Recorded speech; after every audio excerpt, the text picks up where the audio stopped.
seen a baby Tony? I seen pictures of baby Tony. I've never seen a baby Tony. That ain't Tony behind him, is it? Tony been growing all his life. That nigga came out of the womb at 17. He came out at 25. Stern. So y'all pull up over on YouTube. Tony, is that you behind you? The baby picture? Yeah. That's you? Uh-huh. We were just saying, I ain't never seen baby Tony ever. Y'all pull up, Reggie. I don't know why I'm making that face in the picture. Pull up on your boy, man. I'll see y'all in a minute, please. Was that in Chicago? Yeah. Yo, on Zoom, how do you save your name? You click on it. Oh, that's right. Rename. Yeah, I can rename it, but it makes me rename it every time I do Zoom. I'm sick of doing it. I'm trying to get like a permanent name. So you have whatever account is signed in right now. So like because it always comes in Sabrina Sif. So you have to basically log her out and then log yourself into that account. You have to have an account. You have to save your name. I thought this was my account. Nah, it's always coming up on her, so she must be signed in. She probably got an account too. Because one time I changed it to Sabrina and Tony. That's the name that it always goes back to. Yeah. But I thought that was under my account. I mean, if you change it to that on your account, then that's what it's going to be. It's going to always pop up as that. So you have to go in when you're not on a meeting and change it. Well, I didn't change my name 85 times, but it always just goes back to that one. Tony Baker, what's up, man? What's up, Kevin Tate? Oh, it ain't nothing to a real nigga. Good to see you with the family pics on the wall. Just a nice brother, man. You all around good guy. You see the spread in the back? Yeah, man. You a good guy, man. I ain't never seen baby Tony ever. That's wild. He'll never be posting baby pictures. Got a little young Serene up there. You do? Yeah. I mean, I haven't posted it in a while, but I've definitely posted them before. That's you over there on the Mustang? That's you on the Mustang? Nah, that's my son. Oh shit. Okay.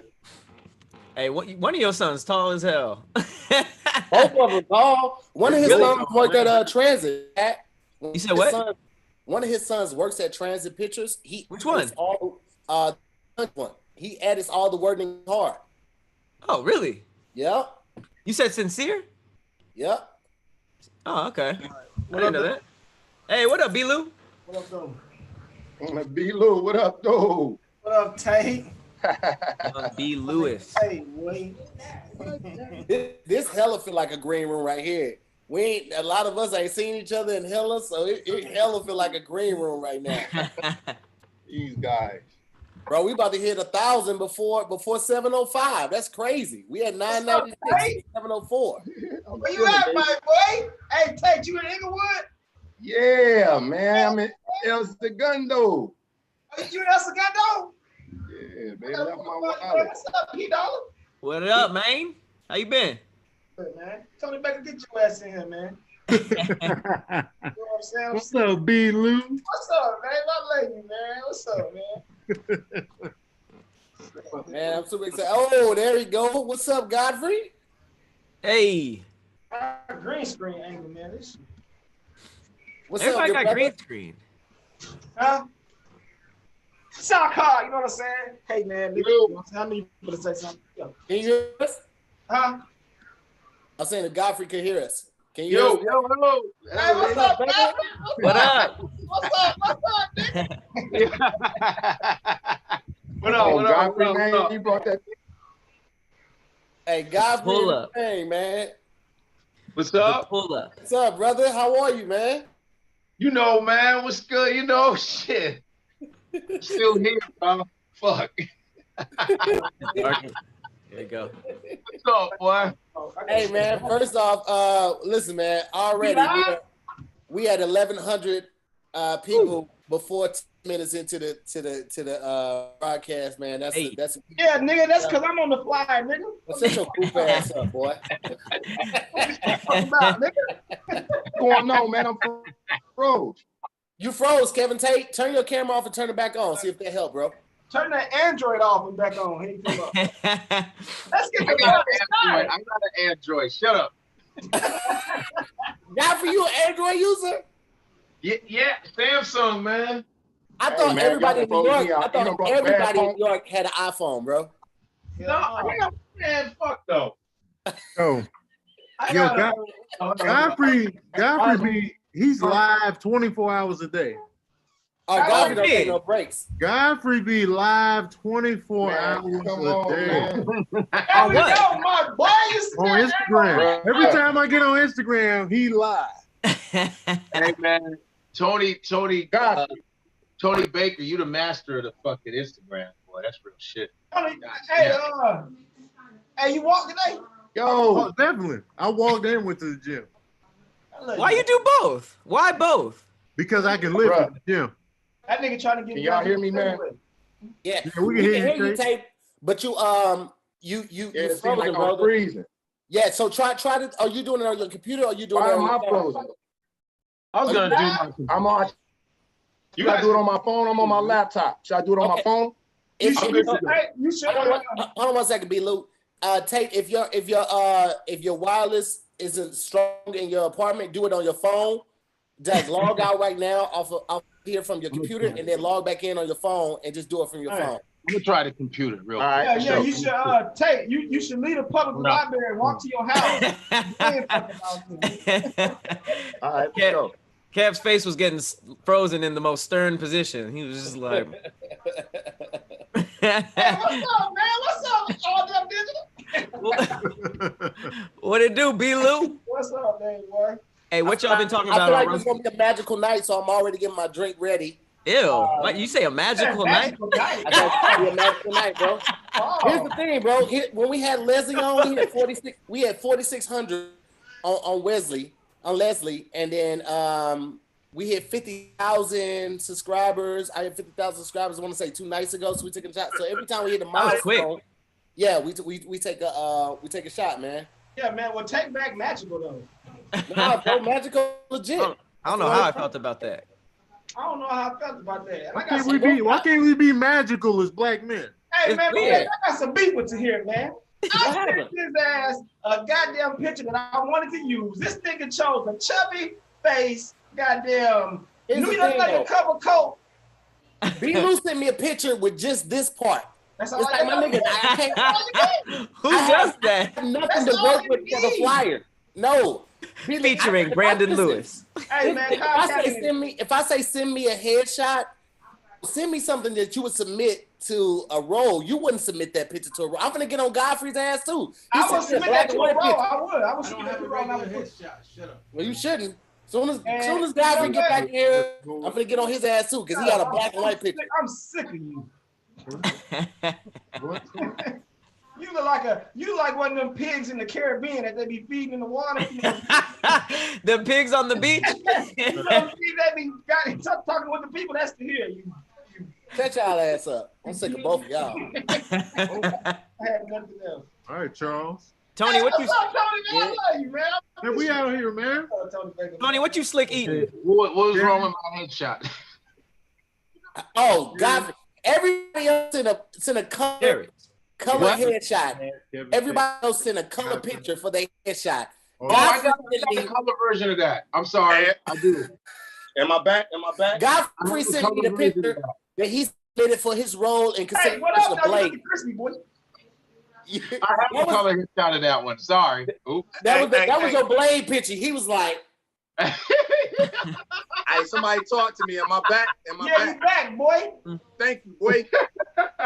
Yeah. What up, though? Real quick. So we got a lot of strong figures in here tonight, man. Everybody is amazing and funny and hilarious in their own sense. If you have your YouTube open, make sure you're watching it actually on Zoom, because I don't want anybody to miss out on something or miss an opportunity to speak because you're not watching it in real time. The best way to kind of like keep an eye on everything is to watch it on Zoom and then just have your YouTube up behind that so you can still read the comments if you so choose to. That way we can try to keep down on talking over each other. Everybody gets heard on that. I would like to say first and foremost, thank everybody for being here, man. We had almost 2,000 viewers already, and we're not even 10 minutes until we had 1,900 viewers already live in real time. So thank y'all so much for that. I did say Wesley, not Leslie. I'm not correcting myself. Whoever said that in the chat, my ass. Wesley? When we had Wesley on, I meant to say Leslie on. And they catch everything. They catch everything. But I also want to give a big shout out to my boy Black Ron, because without him, we wouldn't have Godfrey on the show right now. So shout out to Black Ron, man. Super hilarious comedian, super conscious comedian. Follow that brother right now. Now let's just jump right into it, man. I always jump into it with the introductions, and then I give the rest of the spiel next. So first off, I want to welcome to the show my boy Brandon Lewis, man. This is my brother from Cobb County. His episode of Wording is Hard literally just aired yesterday. If you haven't checked it out, please go check that out. It's an amazing show. Have all my friends on, and we have a really good time. And I won. Put that in there. It's an amazing show, and he won that episode. Put that in there. Wait, did you win? I can't remember. Did you win? I won, sir. Have you ever lost? Me? Never. No, I mean, have you ever won, Tahir? Yeah. I won like 3 of the episodes I just saw this past Tuesday. I gotta see that. Some winning and losing going on. I want some of that. What the fuck? Absolutely won on that one. All right. So this is my brother from Cobb County. This is actually a picture of me on the set of Yo Mama with Wilma Valderrama. Wow. And I was on Yo Mama, and then actually Brandon Lewis was on Yo Mama too. He won in advance, man. It was a fun time. And man, we were talking about that on Wording is Hard, how we thought we had made it when we did MTV's Yo Mama. We didn't know that nobody in Hollywood really gave a fuck about some niggas talking about Your Mama. They didn't give a shit about that, man. Me and Brandon, man, have been in the trenches together, man. That's my dog, 100 grand. That's my man, and I'm super excited to have him on the show. So shout out to Brandon Lewis. What's up, brother? How you feeling? What's up, my boy? Hey, man, we out here, man. We out here just living our life the best as possible. Super excited to have you. Next up, we have my co-host of Damn Internet You Scary. Actor, creator, content producer, actor, heartthrob, leader of like 5 different tribes. He has at least a tribe of 60 women with his name tattooed on them at their own request. He didn't request any of it. Mr. Messy Bun himself, Patrick Cloud, ladies and gentlemen. Okay. Quite an intro. Jesus, hello. A lot of that stuff was inaccurate, but I appreciate it. No, what was inaccurate that I said, Pat? 60 women with tattoos. Okay, you make me sound like a cult leader or something. I mean, Pat, but like, is that far-fetched though? That what? Is it that far-fetched? Oh, okay. Oh, far-fetched. You gotta start swallowing, bro. Like when you talk. That was a couple fumbles. Yeah, swift. That was a hey, couple. Man, fuck all y'all, man. Is it that foot? Next up, we have my boy Kevin Tate in the building, ladies and gentlemen. One of the funniest comedians to ever touch the stage. Just a solid ass dude, all the way from Detroit, Michigan. That's right. Solid as they come, bro. And one of the realest cats in the comedy scene, man. Like Kevin Tate is gonna keep it all the way funky with you every day of the week. Definitely appreciate this brother. I did his show last night, the Zodiac Show, and it was a hell of a lot of fun, man. Super excited that he's actually here right now. Ladies and gentlemen, y'all make some noise for Mr. Kevin Tate right now in the building. What's popping up? What's popping? Tahir Moore, what's good with it, dog? Tate, what up, Joe? Yeah, man. I was on Sesame Street, nigga. You ain't say that. You ain't give me my Sesame Street credit. Were you? Wait, you on Sesame Street? You was on Sesame Street? Hell no, nigga. I was going to throw something in there. Nah, nigga. I looked at me like, nigga, when you get an episode of they still booking? Nah, I was literally wondering. I was like, how did that happen? What's that, nigga? Nah, it's dope to be here though, bro. Awesome, man. Super excited to have you. Next up, we have Tony Baker, man. This is my brother. We've toured many cities all across the United States and outside of the United States. The first place we went outside of the United States together was we did Tokyo, South Korea, Iwakuna, Okinawa, and like two other places, Tony. Yeah, we was all over like Japan and Okinawa on that little run. It was a good time, man. Them shows was horrible. Oh, they was trash as fuck. Godfrey, it was literally one of the shows that you take just for the money. Like, they paying how much? It sound extravagant because we was in Japan. Y'all was in Japan. Them shows was horrible. Why? Oh, it was like one good one. What the people? Was it the people? We were performing for Marines, so it was just. Oh yeah, the show set up. We just be in a rec room. One time I was on stage, the back side door was open. Somebody just busted the door open from the field. I was like, oh, yo, bro, we were at a show and these soldiers literally started chanting, "Suck that dick, suck that dick." That was a real thing in real life. Why? To guys though. So here's what happened. I was performing. Damn. I was performing, right? I was like, gas in LA is high, boom, boom, boom, one of those type of jokes. And one of the soldiers was like, "It's high enough to suck dick for." I was like, "Sir, nothing is that high to suck dick for." And then they started chanting, "Suck that dick," right after that. Wow. Here's the crazy thing. I was 5 minutes into my set and still had 15 more minutes to go. God damn it. And then you stopped and got it off? Or like what? No, I calmed them down and I finished the rest of my set, bro. I had to make that bread. Did you have to make a promise to him for him to calm down? Did you have hey, yo, fuck you, Tate. Did you tell him? Did you tell him later? Did you tell him, yo, not right now? No, son.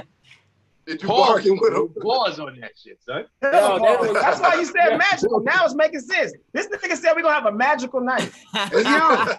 Yo, Tahir got a tattoo when we was in Japan as well. On his lower back. You say what? Oh yeah, I got a tattoo. He got a tattoo when we was out there. I lived life in Japan, man. I was fully immersed in the culture. That was the jet light tattoo I got on my arm. Nah, he got a lotus flower on his ankle.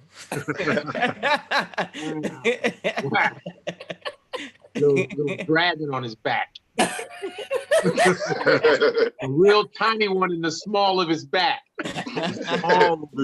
Small. Whenever you say the small of, it makes it that much more worse. Small of the back. I picture Tahir with a nightgown on when you say small of the back. A red one with a pearl necklace and some champagne, talking to Jackie Kwan in the corner. I hate all of y'all right now. I'm just saying that. Tahir got a tattoo of the guns from Romeo and Juliet that they was fighting over the Monica. The gun where you can see the bullets through the hand. Yeah, when you seeing them out, that's what he got. I'm sick of all of y'all already. I'm about to end this shit. God damn. Bad tattoos. Last but definitely not least, man, we have Godfrey in the house, ladies and gentlemen. One of the comedian greats, been holding it down for years. I've been looking for this picture that I literally took on the streets of New York with you. This was like 2008. That's how I mean, over 10 years ago, and it was randomly. I saw you. I was like, yo, I think that's Godfrey. And this is when I wasn't even in comedy hard body. I was just a fan of it heavy and saw you in the streets of New York in 2008 and grabbed a picture with you. And I'm still looking for it. I'm gonna find that joint. But yeah, man, you've you've inspired a lot of people. Your comedy styles are unparalleled. The impersonations are phenomenal. And man, we just appreciate you being here, brother. Thank you so much. I appreciate you, man. I watched all you guys. The way y'all are. I like the way you all actually work with each other. Shit, you're not from my era. Shit, you motherfuckers like you guys actually like when I started getting into social media with King Batch and Rennie and D Storm and all those cats. I was like, wow, y'all actually want each other to eat. Fuck. Yeah, because y'all era was like fucking Kobe Bryant. Like nigga, y'all ain't passing shit. We didn't give a fuck. I come from Jordan era. I'm from Chicago. Me and Tony from Chicago. We come from the there's no I in team. That bullshit. You know what I mean? It's a me. And you all actually, I'm not saying that you all don't, there ain't no rivalries, but I noticed y'all all build each other, man. That shit is dope, man. God damn it. It's black comedians. I'm not talking about the white ones. They're always gonna build each other. Yeah. But to see y'all black men, and we got to build up black women too in the comedy game too, for real. Because they're left out like a motherfucker. And it's up to us to bring them into the fray. We need to really, like, from this COVID shit, I said, I know the answer. We got it. We all got to start to build each other, man. Fuck all that shit. Seriously. I mean, I don't want to sound corny, but I'm saying. No. I fuck with it. We talk about all that shit. We need to build each other because right now, white guilt is at its highest. We have to take advantage. That's an element. That's an incentive for your ass, ain't it? Hey, but check this out, Godfrey. Godfrey, I got one request before we close out tonight. Yes, I need to hear the Steve Harvey. Not right now, but before the night's over, I need Steve Harvey. That shit was so goddamn funny. You know what's so funny? Sorry. You know what's so funny is like I didn't even realize that no one else was doing Steve Harvey. I just fucked around. I said, I kind of got him, but I do the Family Feud Steve Harvey. You know, there's versions. So I said, let me do that one. It was off the fly. I wake up the next morning, niggas like, yo, shit is, that's Steve Harvey shit. I said, wait, motherfuckers like that shit? Yeah, that shit was crazy, bro. And then it got to Steve Harvey, and he sent me a text. He said, oh, that was funny, blah, blah. You know, you got to come sit with us, maybe talk about doing something. And I was like, shit, okay, I didn't, that shit. I don't know why or where. And he points with his hands. Why? Your ass, he does that with his hands all the time. I didn't. Because you know when you're on the road, you all know when you're on the road, they show like a whole hour of Family Feud. So I just watch it, you know, around 6 o'clock. Why not? Steve Harvey. Right. So I was like, God damn. I started fucking with that laugh. I said, that's Family Feud Steve Harvey. I don't know Calm Steve Harvey. I just know. So yeah, I'm glad that shit went viral. Fuck it. Godfrey, you mentioned something when we first started, man, about how we all support each other, man. Like Patrick and I met on at All Digital, so we built a friendship and a business partnership from there. Of course, I'm in the trenches with Tony Baker, Kev Tate, and Brandon Lewis, so we all kind of help each other, throw each other on each other's shows. Tony Baker had a crew that he was rolling with, and Brandon Lewis was in that crew. I'm from the Midwest, and Kevin Tate's from the Midwest, man. So we just all kind of throw each other love. We recognize that numbers, we also don't have, like, comedy doesn't have like a SAG. We don't have a union. We don't have any representation. So if we're not looking out for each other, we got nobody looking out for us. So what's the major difference from now and from when you were like first coming up in the game? Okay, well, 90s comedy was like, that was Def Jam, you know, the people you were looking up to was like, I came up in Chicago under Bernie Mac, took me under his wing, you know, Bernie Mac, and you're watching DL, you're watching Cedric coming from St. Louis, you watch it was Mike Epps, it was who else? Me and Deion Cole started the same night practically in Chicago. Oh, shit. Yeah, right. Me and Deion Cole, we started amateur night, Damon Williams, and it was like, there was a rank and file back then. You know what I'm saying? There was a respect thing. Like when we would see Steve Harvey, you know, coming from Dallas and Cleveland, we was Mark Curry, Ricky Howard. It was the lineup was crazy. Michael Collier, I mean, everybody was beasting. Like, I'm for real. And you know, when we was around Bernie, he had already been doing comedy about 15 years already. You know what I'm saying? So the difference was, you know, there wasn't no social media, first off. Yeah. Unless you got on TV. Def Comedy Jam was so hot at that time. You know, there was cats that weren't even real comedians just doing a quick 7 minutes and getting on. You know what I'm saying? It was that. And I'm in Chicago. We're like, fuck, man. We had Kenny Howell, was one of the first guys to get on Def Comedy Jam.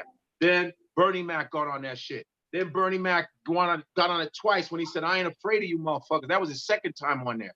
And that was like, it was like you had to get on a TV show to get recognition. And, you know, black people weren't really on TV. Like there was evening at the Improvs, and it was, maybe you would see Robert Townsend, maybe Damon Wayans, maybe you would see George Wallace here and there, or something, waiting on Richard Pryor, Eddie Murphy. But it's not the way it is now. Social media, at least with social media, you got so many platforms to show your stand-up shit. So you had to just go on the road, you know, try to get on a TV show. You know, you had In Living Color. You know, you could go to, if you were not on In Living Color, where else would you go? So Def Jam kind of opened that door for black comedy. You know what I mean? Even though black comedy's been around since the fucking 30s.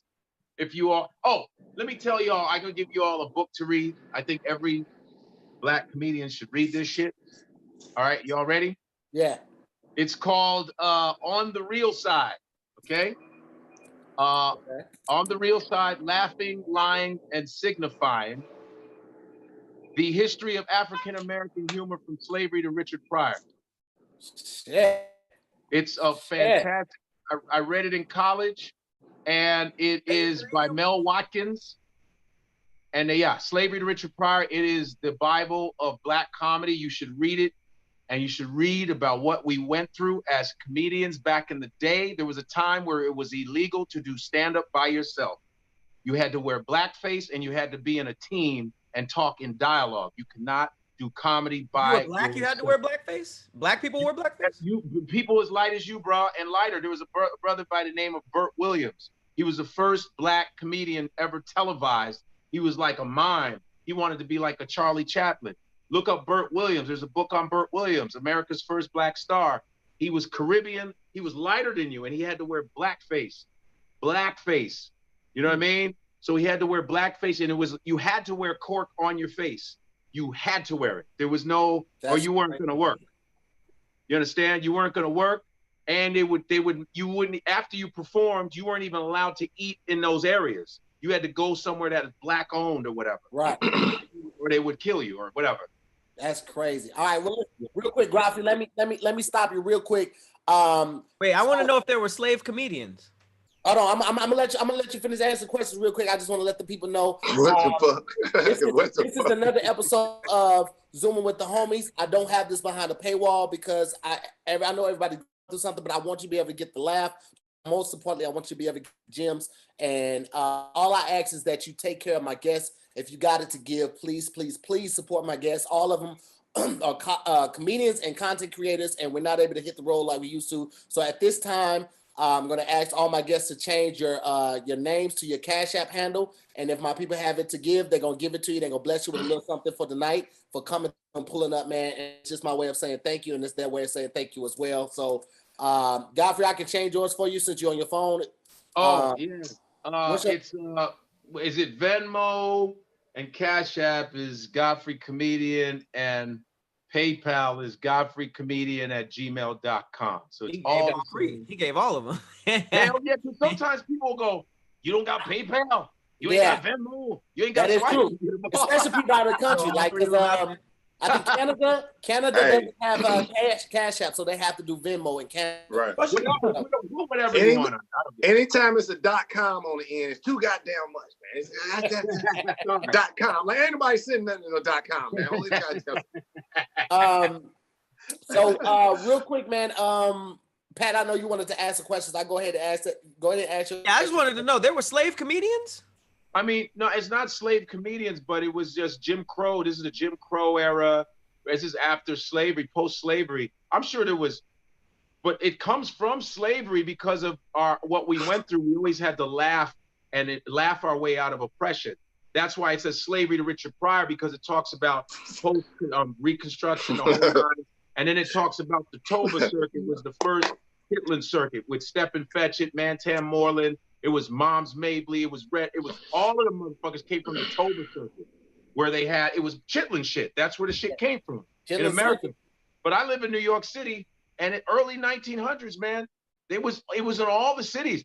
You had to wear blackface, man, and you had to talk with that fucked up English, the whole nine, until around 1950 something. Timmy Rogers, a black comedian, was like, "Fuck blackface. I'm wearing a suit."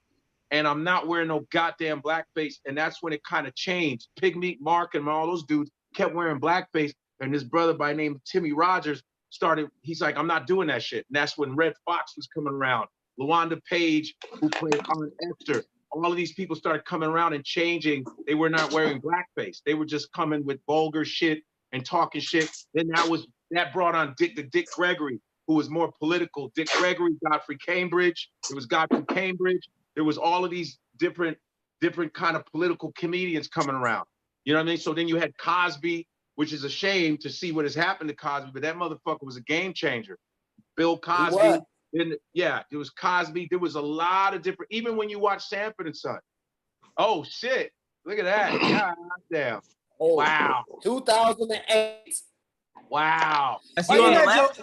Why you had your hand over your nose? That's you?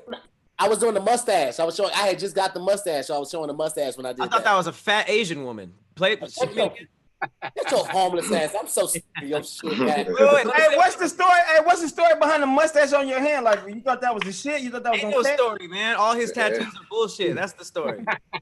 But you thought that was gonna catch? You thought like, ooh, nigga, that nigga was like. He has 2 guns on his lower back, on the smalls of his back. He has 2 pistols. That's because he wasn't to shoot any nigga that break his heart.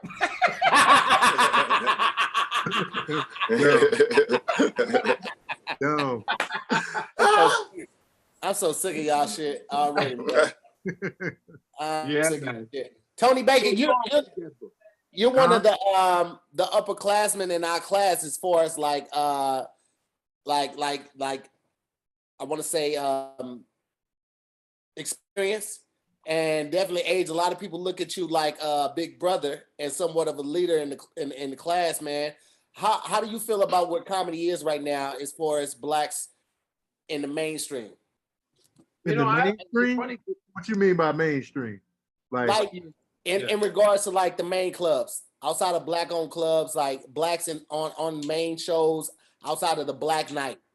You know what? Traveling across the country to different clubs, depending on the market, you'll see mad black comedians. Like at the Funny Bone or the Cleveland Improv, it'd be black comedian after black comedian after black comedian. So like, and then in the city where they might have 2 comedy clubs, you'll see one comedy club, they fuck with the black comedians heavy, back to back to back. Then the other club, it'd be like the white comedians, and they'll sprinkle in a crossover black comedian in the little lineup. But a lot of these comedy clubs know that black folks, we come out for the black comedians. So they be like, let's get people in here that can feel the seat. They know the strength of black comedy. Yeah. And you can tell some of the other comedy clubs are still trying to hold on to, you know. It's that white, it's not to be mean or nothing. I'm not calling anybody out in specific, but a lot of them want to hold on to that white supremacy bullshit through comedy, which is hilarious because they just use exclusion. A lot of times, it's like sports. The only thing white folks could do was exclude us. They would never play on an even playing field. And once we got in, you saw what happened. That's what would happen with comedy. Because let's be real.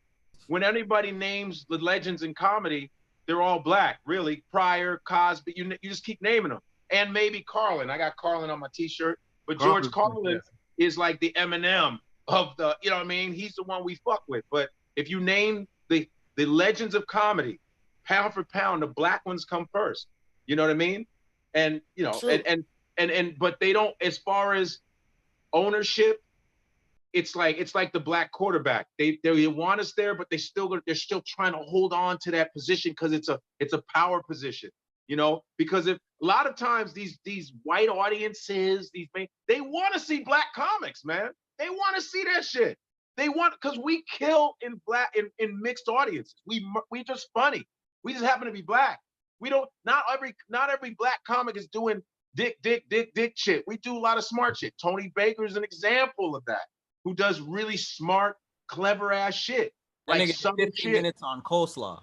Yeah, man, it's fantastic. But on some real shit, Tony, his shit is fantastic. Like shit that you go, yeah, man. He talks about like the Catholic thing with thing. I was in Catholic school. It's like he talks about shit that black people have gone through, not just that same lane of, you know what I'm talking about, the black comedy. I come from that 90s shit. Ladies, if yo man, that shit, you know what I mean? Listen, that is a hack. That's a hack thing in black comedy. Ladies, if yo man, that's a hack move. I know hacky black. I know hack black. There's hack black. Hacky black. I know hacky black. And here's the thing too. They hit the stage with that line. Ladies, if yo man, just out the gate. But the good thing about it too, now, I think personally, this is my personal opinion, that urban comedy was harder back then. Man, in the night, fuck, man. Mm-hmm. Them 90, we had rooms. I can't even believe we did comedy in these rooms. God damn. Motherfucker, it was so, man, listen, it was, we had to, there were times you didn't get your money, dude. They'd be like, nah, we ain't got it. We'd be like, all right, we got wings. We got wings and drinks. Wings and drinks. Yeah. Hey, and you ain't fighting nobody. They kill your ass. You be like, well, but don't nah, man, we short, dog. But we got wings and shit. Oh, okay. Damn, you got paid in wings before? Oh, wings and shit. Listen, that has happened up until probably the last 2 years, man. Like people paying and food and drink tickets and all of that. Especially out in LA. Like this is the thing. In New York, I did a run in New York on some random stuff. I did Smokey's Room. You did the Tina Graham? I didn't do Tina Graham. What's the guy who got the diner? Lindenwood. You talking about? Yeah, I know you're talking about, man. Linden. You talking about Did you do the Confuego? No, he's talking about my man in the Bronx. I think over there. He over there at Lindenwood. I know you're talking about. Yeah. Lindenwood Diner. I did what's the name? What is that? Tasty Island or Island Taste? That shit is different. Motherfuckers be just walking around. Hey, they just be walking around in there, bro. I'm talking about for real, bro. Bro, Island Taste is like doing comedy strip club, bro. Like they don't care. Nothing ain't no age. You literally are walking through the restaurant trying to tell jokes to people, bro. And hope they listen to you. But the thing is, in the night in New York, you can make $200, $300. You can make $300, $400. You make mad though in that bitch. So did you bomb? Oh, I the first 10 killed them. The last 5 ate it hard. Because here's the thing, they're all islanders. Like, and unless you speak it in the island language, they ain't really fucking with you, bro. Like they don't care how funny you are. You have to be an islander to really get them. And they don't do shit. And you gotta be over 6 feet because it be motherfuckers just walking around taller than you while you talking and shit. Like, and it's on the floor. When a tall motherfucker walk by you, they throw you off. Like, no, excuse me, bro. No, excuse me. Go ahead, nigga. It be like that in there, bro. It be like. Did you see the 25th anniversary of Def Jam thing? Did you all ever see that? Yeah, we were there. We were there. Oh, you were there? I was there. Yeah. Remember when they brought Hold on. I was supposed to be there to Kev on stage. I hope you listening, you bald-headed fat. What'd he do? What happened? He switched me out last minute, man, for somebody else, man. Whoa. Feel this pain. I wanted to be there. But go ahead, Godfrey. Who was it? Who did he switch you out for? Yo. He switched me out for his stomach. I think Cheryl Underwood brought up the Peppermint Lounge. She had said, y'all remember the Peppermint Lounge? And everyone was like, yeah, the Peppermint Lounge. She brought that up where you had to audition for Bob Sumner, and the Peppermint Lounge was in East Orange, New Jersey. I did that motherfucker 10 times. Ooh. That shit was the worst room it was like 500 ghetto ass motherfuckers. 500? Man, it was 500, like 500, yeah. And what's worse, Bill Bellamy was hosting the shit. If you bomb, he shit on you while you and everybody was like, take the 95 expressway and get the fuck. No, I'm not even bullshitting you. And what was fucked up, it was a strip joint. And when you got on stage, there was a mirror, so it looked like there were more motherfuckers in there. Dude, it was some, and when you always got a date.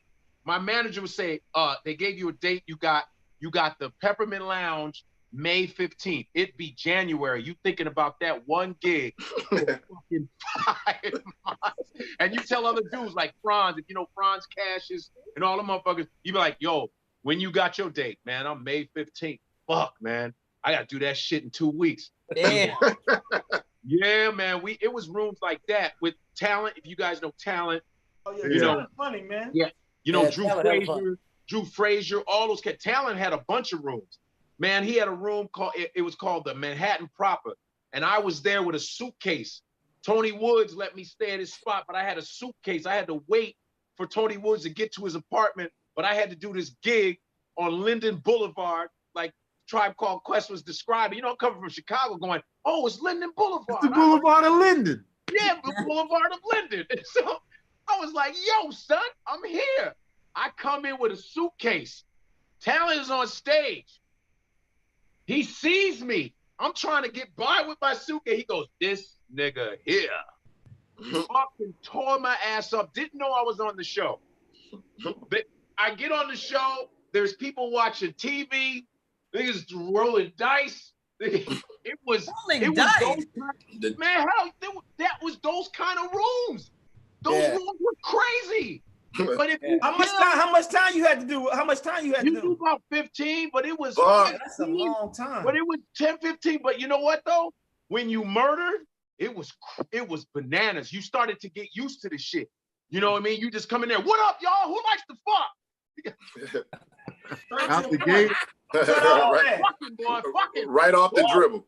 No segue. No segue. Woo! Luther, that motherfucker. You didn't have no segues. You just went in. Hey, but that's why. But I guess that's kind of why. Like a lot of 90 comedians, y'all strong. Like y'all strong as fuck. Yeah. Y'all strong as fuck. We had to go up. Bernie Mac. When Bernie Mac was doing his nights, it was me, Dion, Corey Holcomb. I brought Corey into the comedy game. Oh, damn. Corey Holcomb used to play basketball with my brother. He worked at a grocery store with my brother. We all were grocery store guys. And so I started doing comedy like maybe a year before Corey Holcomb. And one day I said, Corey, you got to come.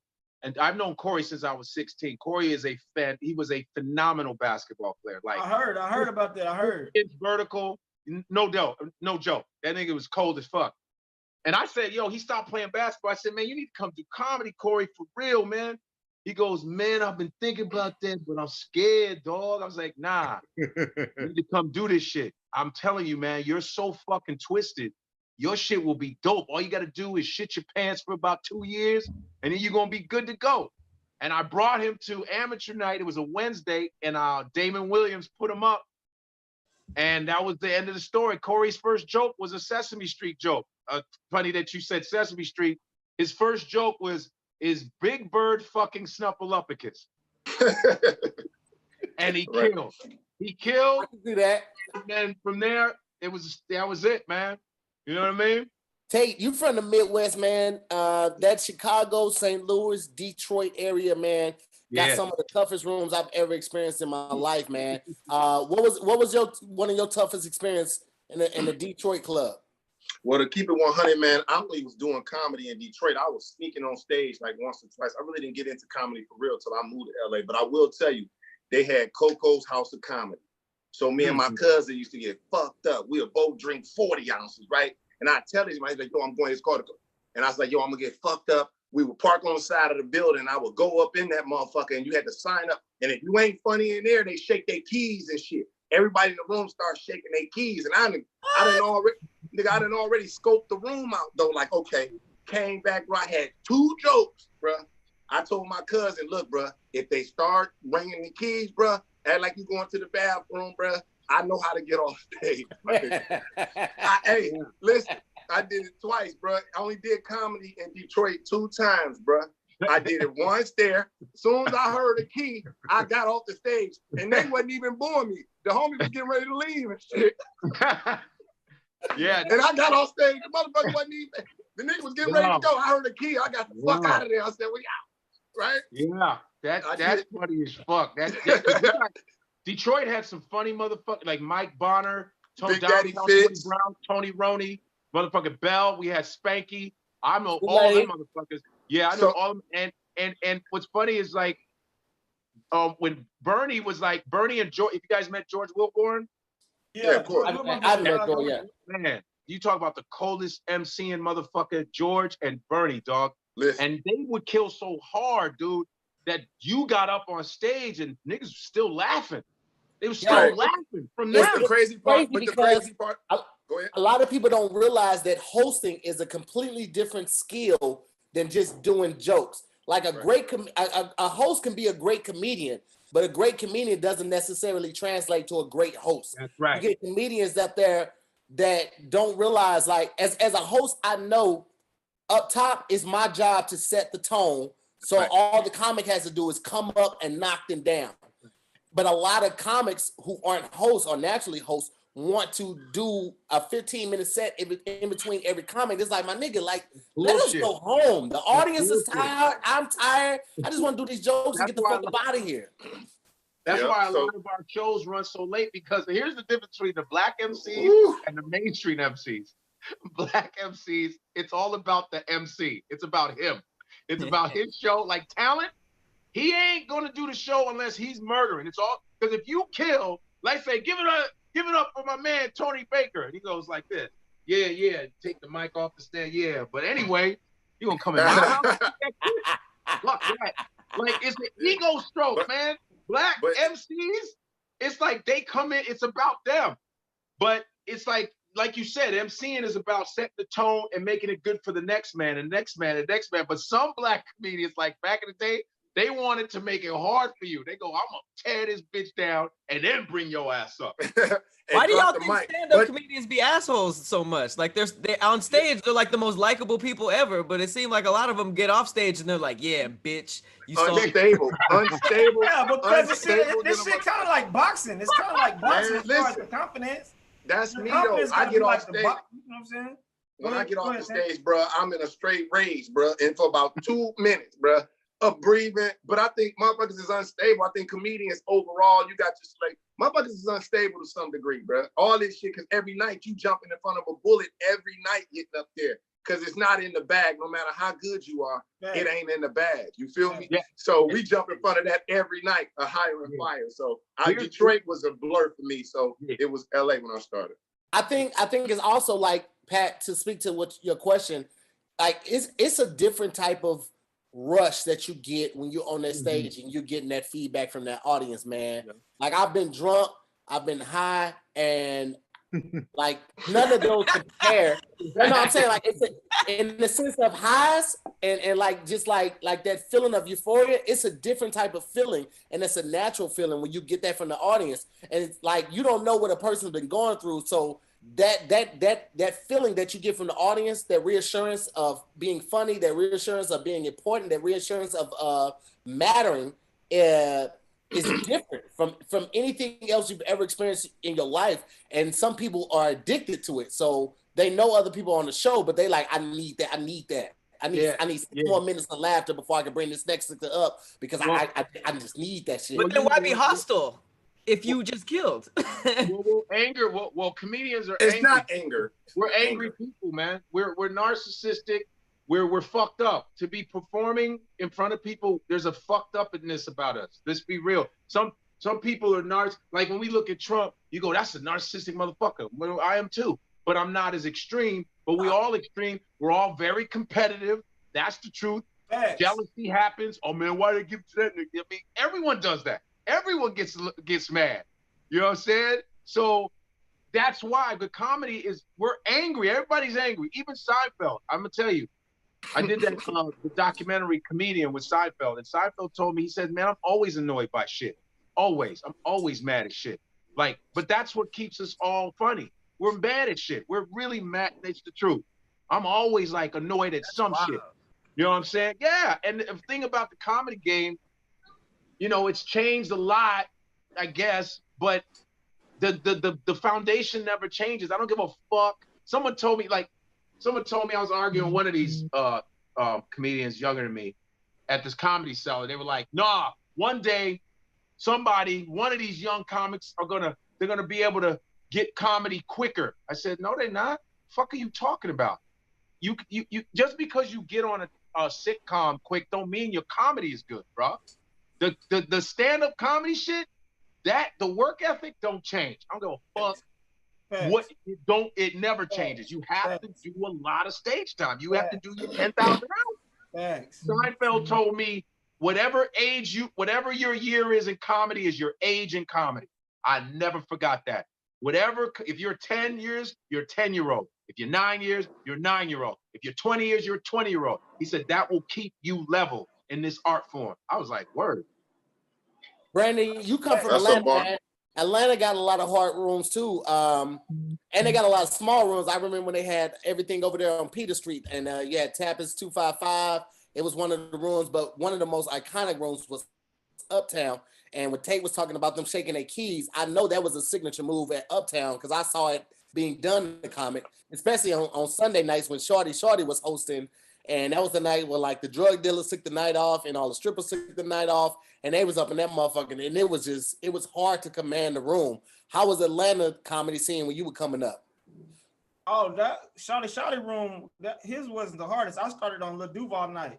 Lil Duval used to have a night, it was called Grand Hustle Night because Lil Duval was basically got put on by T.I. So he used to host a night. This is when Duval was actually bigger.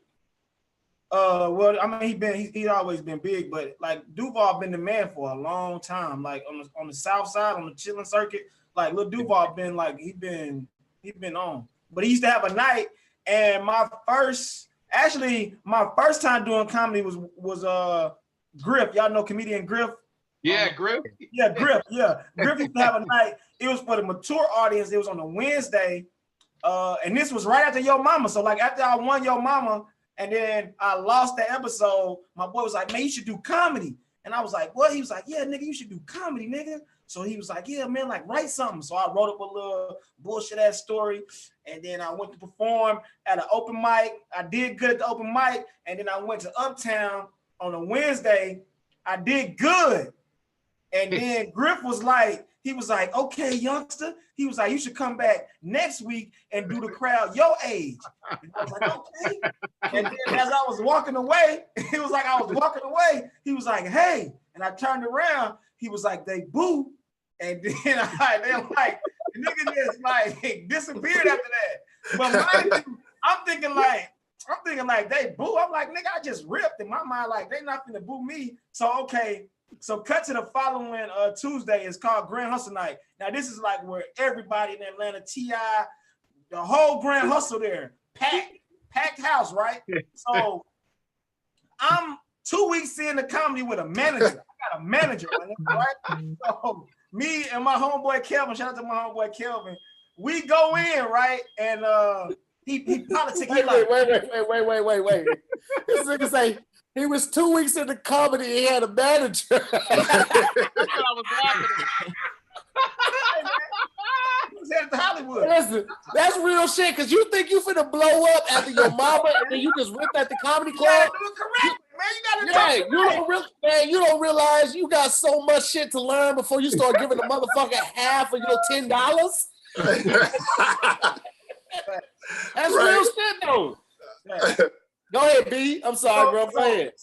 So I got my manager, me and my boy Kevin. I'm talking about packed Uptown. This is Uptown on Spring Street. Packed, nigga, right? T.I. just walk in. So it's like packed. The show ain't started. And so Duval just walking around, you know what I'm saying? He the host. Lil Duval the host. He just walking around, you know, politicking. So my homeboy seen him. He was like, "Hey, man."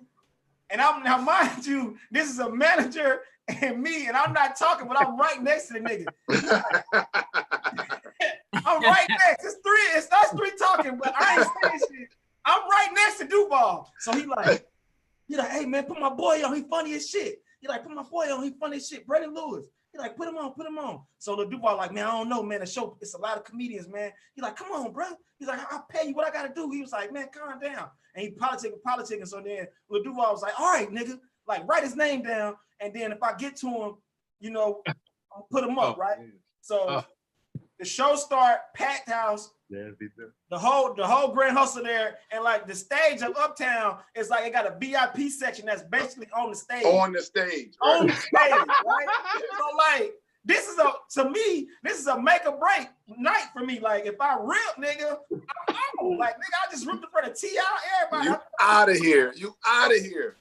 So Lil Duval go on.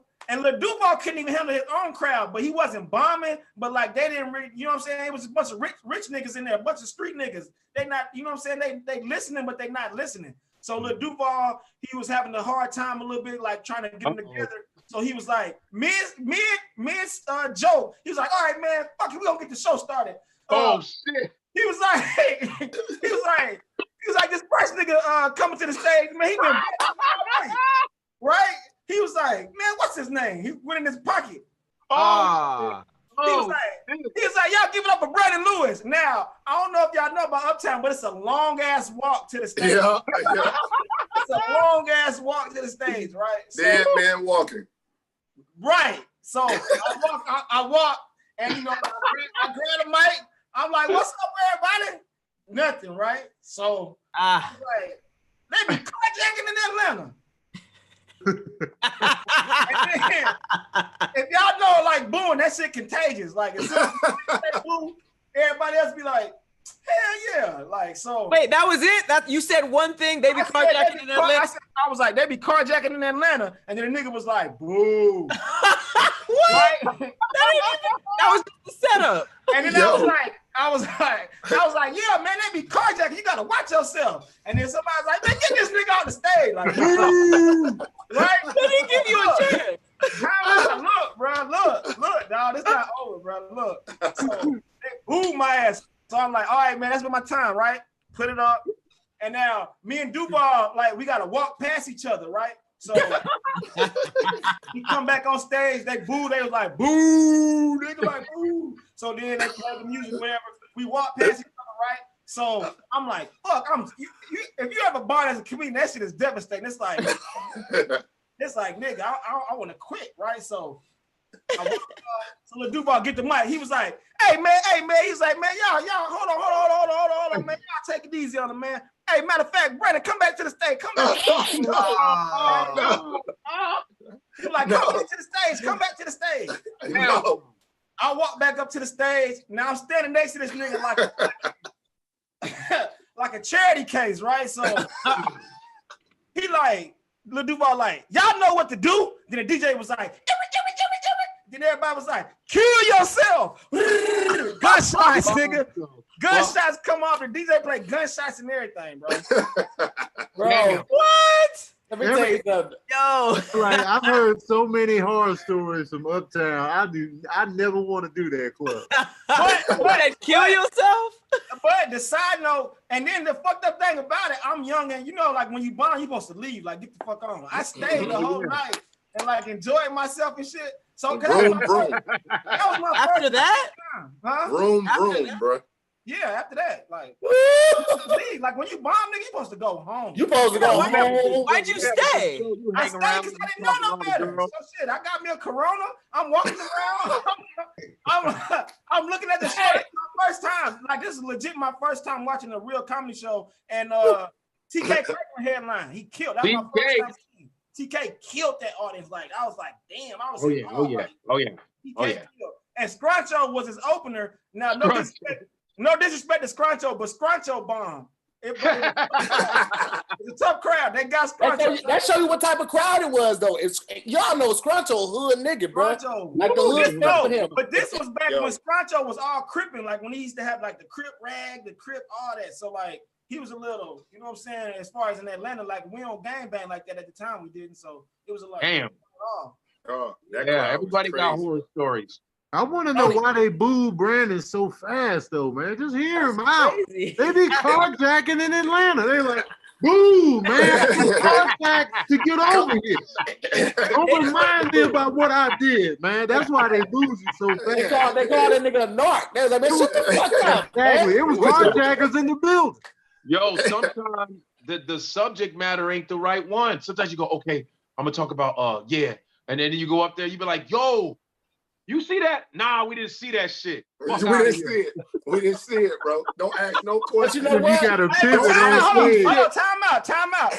After that, I was like, man, fuck comedy, right? So Fuck comedy. I was like, man, fuck this shit, man. I'm going back. Fuck comedy, right? Nigga said fuck comedy. So probably like 6 to 8 months passed, right? So then my brother like, hey man, you should do it again, right? So I went back, right? I went back to Uptown. Now at this time, comedian Lab Love. I don't know if y'all familiar with Lab Love. Yeah, Lab Love. Right? So now this was a winter night, right? So I had a leather jacket on and shit, right? Oh shit. So I went on stage with a leather jacket and shit. And I went on stage. I'm like, I don't even know what the fuck I said, but like you had a special. Like I turned. You grab the mic and I turned, that bitch ripped. Like you ripped. Lying, bro. You lying. Nigga, I promise, bro. That shit ripped. Like mid joke. Like I was like, man, hell yeah, ripped. Like after that, nigga, they booed my ass again. They was booing your jacket, bro. They booed the rip. How far into the set was that joke? I was probably like a solid 3:15 in. How are you doing? I thought you ripped. I thought you said Your jacket ripped. ripped. That nigga jacket stole the show. Did they like you? Jacket was like, I had a good set tonight. But that crowd, like when I just left. That's Tony Baker, let me hear your horror story, bro. Oh, I'm gonna give you my most recent horror story, man. It happened last year. I'm gonna keep it 175%. All right, so we was in New York. It was when we was all in New York to here. And you know, me and Sabrina was off on our get your ass off the goddamn sick of you, man. My face. So you know, me and Sabrina was off on our little New York adventure. So we go to Harlem, and I wanted to go by Rob Stapleton's room because that's my guy. I love Salsa Con Fuego. Salsa Con Fuego. I wanted to see his room. I wanted to see Rob perform because I like watching Rob perform too, and I just wanted to peep the room. So I really went in. We was out all day walking the streets of New York. I had on shorts. That lets you know I'm not getting up. I don't want to get up. I don't believe in performing. If you're not Gabriel Iglesias, don't perform in shorts. Shorts and chocolate. Shorts? I had on shorts and like some casual boat shoes. You know them Adidas I wear that you hate to hear? I had them on. Yes. Chilling. So we get there. The show is cracked. I'm looking in the room and I'm like, yo, that room is long. I don't like long comedy rooms. It like goes way back. Man. It's loud. It's like the noise don't carry. The laughs don't bounce back and forth. It's none of that. Woo! So I'm like, man, this room, okay, but Pete. So we sitting in the corner. Rob was like, yeah, Tone, you know what I'm saying? You want to get up? And I was like, and I hesitated. I didn't want to be like, nah. I was just like, I set up. I'm you here. didn't want to look like no bitch. Yeah, we in Harlem. Basically. So he dips off before I got a chance to answer. So I'm like, whoo, hopefully he took that as a no. He won't ask again. I was just chilling, peeping game, and it was like, you know, people there, and I could see like the comedians looking at me like, oh, that's Tony Baker, huh? Yeah, when they be that's how they be out I can see the eyeballs sizzling on the side of my head. That's how I be, bro. Man.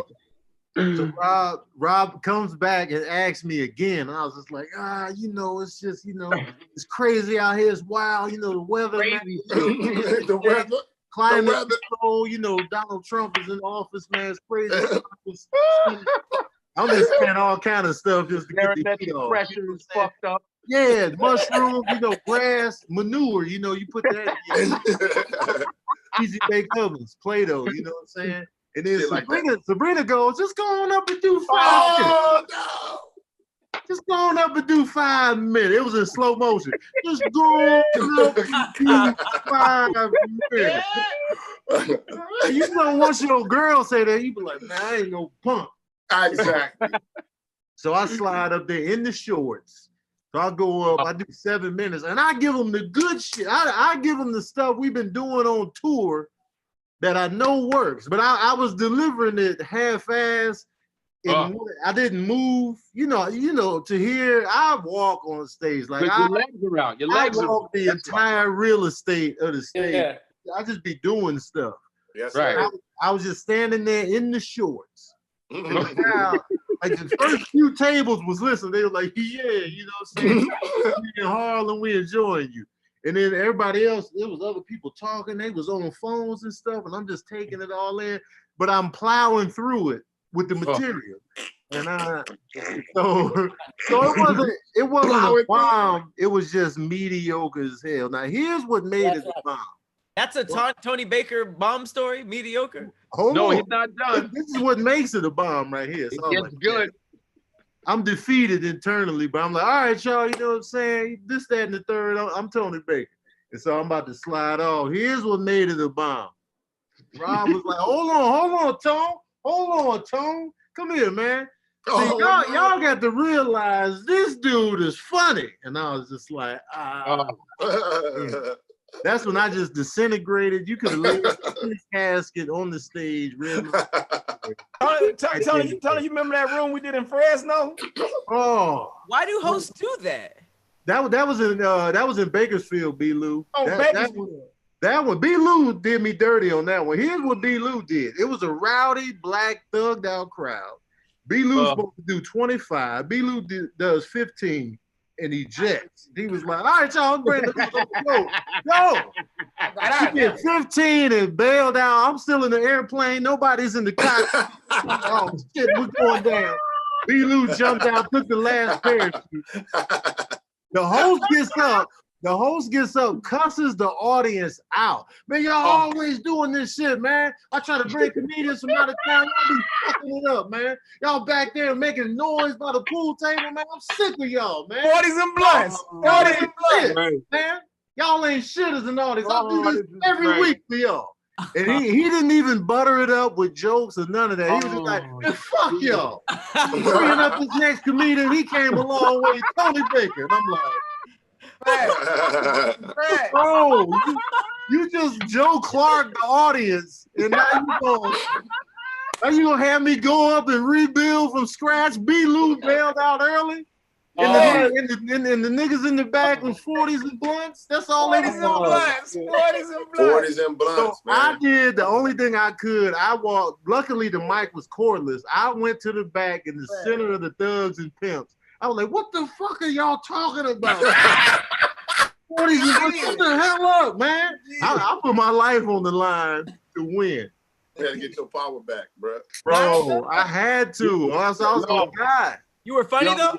He was funny. I had a good set that night, but I had to put my life at risk, Pat. But your horror stories, you still didn't bomb. I bombed in Harlem. I don't care what you say, man. I could bring back the Peppermint Lounge shit. I did it about 10 times.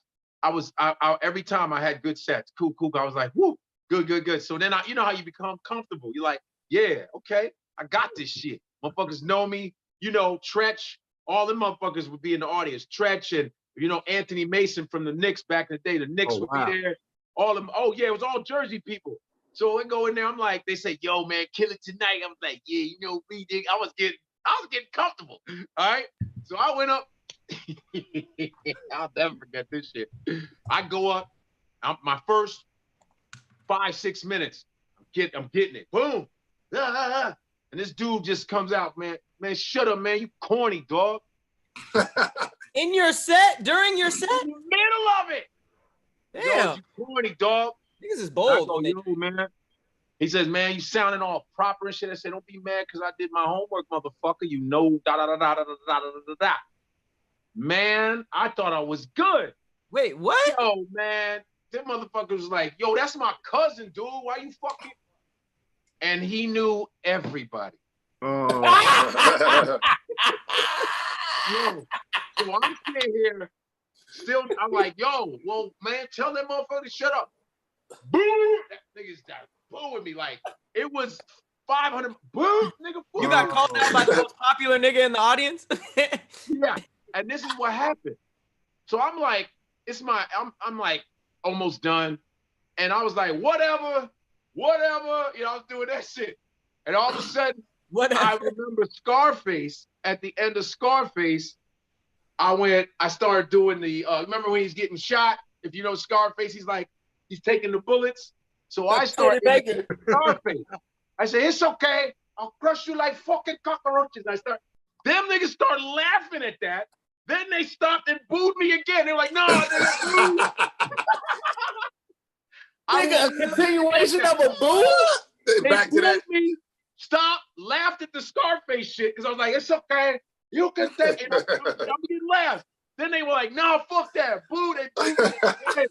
I ain't never heard nothing like that. Hey, bro. Heard no they shit like that. me. How do you reboot them? The reboot. The reboot. They're like Matrix, the reboot, son. So to hear, the first time I was at the Improv on Monday night, this when it was different, bro. When it was different, when the hallway was different. We all got a story. Yeah, go ahead. I go up in that bitch. I've been doing comedy 17 minutes, right? I'm up in that mother.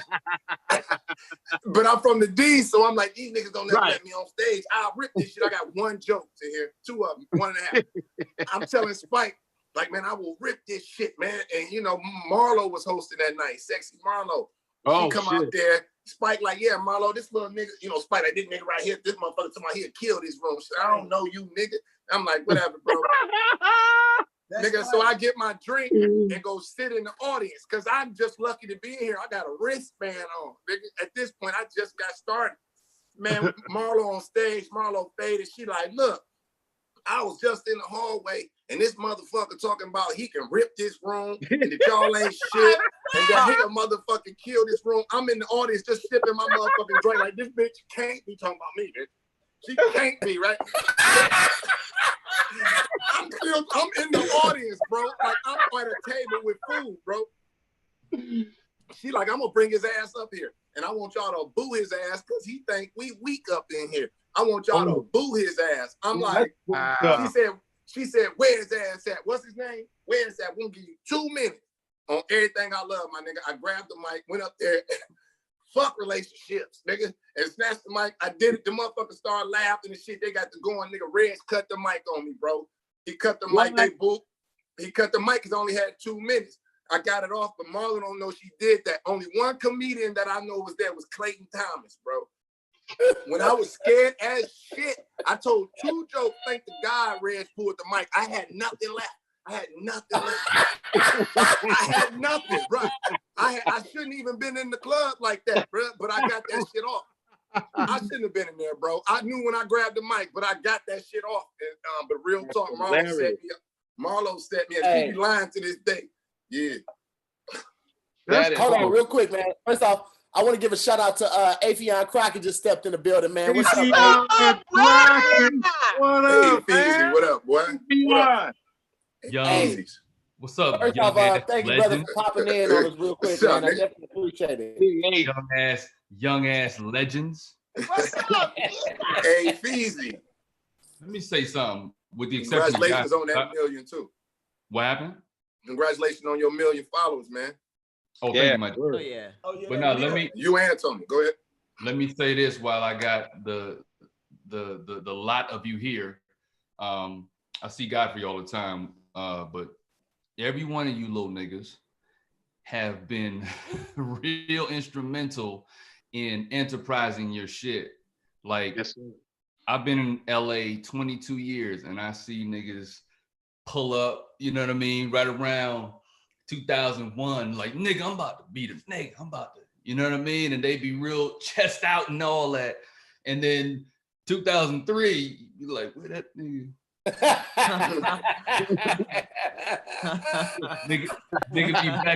nigga be back in Little Rock, Arkansas, talking about, man, you know, my grandmother had got sick, you know what I mean? And I had to dip back. Little Rock.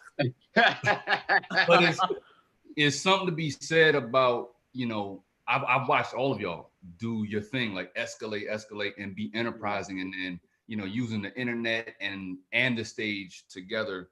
I'm glad to see, you know, y'all are the next wave of, I mean, y'all legends already, but I mean, you know, y'all gonna be in that next conversation. Y'all the next class of those guys, you know what I'm saying, that work hard and figure this shit out.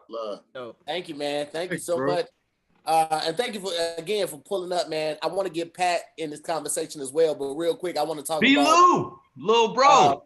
A little nigga right there. My night at the Improv, D-Ray was hosting.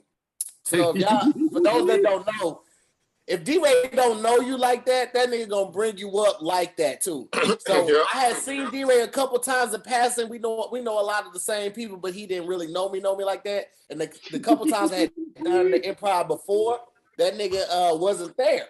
So this night he was more familiar with me, but he still didn't know me. But right before he brought me up, this nigga chastised the audience like a principal. When I tell you, he was like, hey man, Y'all got to stop all that bullshit and get niggas off the stage fast, man. I be trying to introduce y'all to new niggas, but y'all fucking shit up, man. Y'all niggas be on here doing all that extra shit, man. This ain't no nigga shit, niggas. This is how he's talking to him. That nigga goes literally from that, and I'm tired of this shit, man. The next nigga I bring up, y'all better not do this shit too. I ain't playing with the motherfuckers either. By the way, Tahir Moore, and I'm like, nigga, what am I supposed to do? They all like niggas sitting with their hands in their laps, and I'm just like, I go at it, but like I felt like niggas felt like they could not laugh because they felt like they were gonna get in trouble, and I just was like, I did my 10 minutes, got the fuck up out of Dodge, man, and it wasn't a bomb. Like I got the laughs, but you could tell it wasn't one of the ones that they gonna remember somebody from because literally they just got cursed out, and they didn't in the mood to laugh no more, nigga. You just cussed the whole audience out. Just Chicago bad MC. No good MC. That's not an MC, man. It's not an MC. You should have brought Kermit on the stage with you. Piggy looking motherfucker. Oh, okay. Such a goof ass up, bro. What, man? What? There was that, Lou.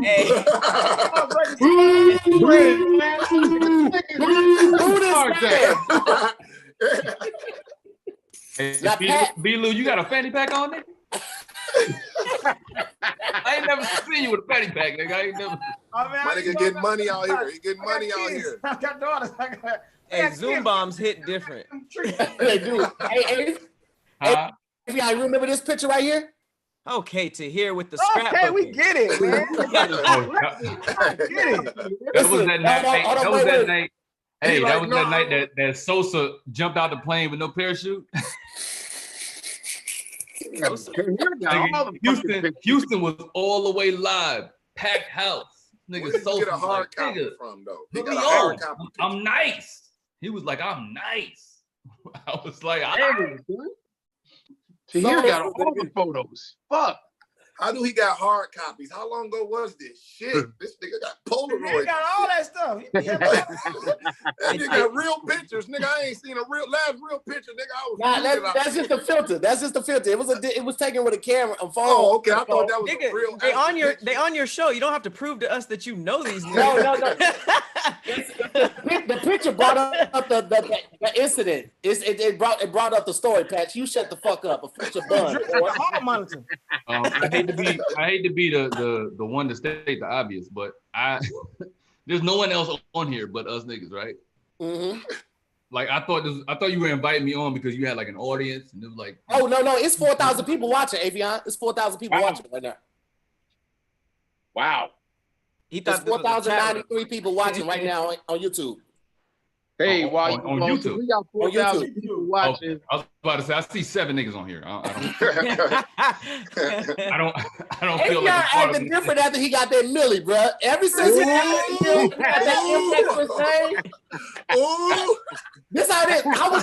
I was hesitant to hit the nigga at first. I was like, well, maybe if you see Godfrey on here, he'll remember.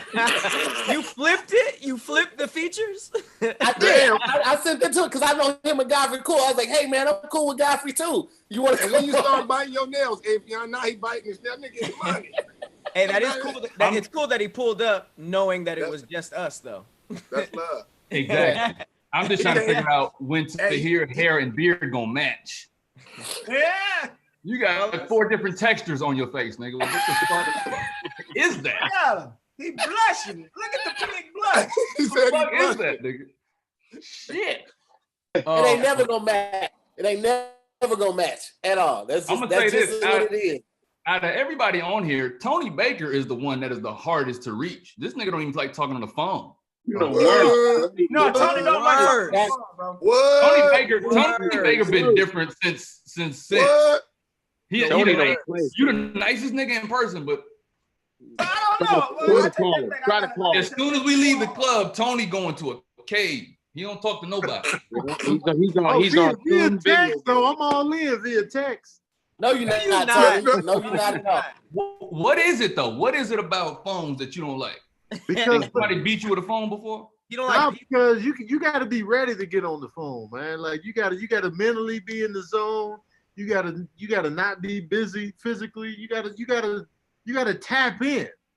Yeah, but what if a nigga's like, yo, Tony, I got I got 500,000 for you. Don't nobody be doing that though. They be like, because they don't want to call you. I gotta talk to you on the phone. It's important.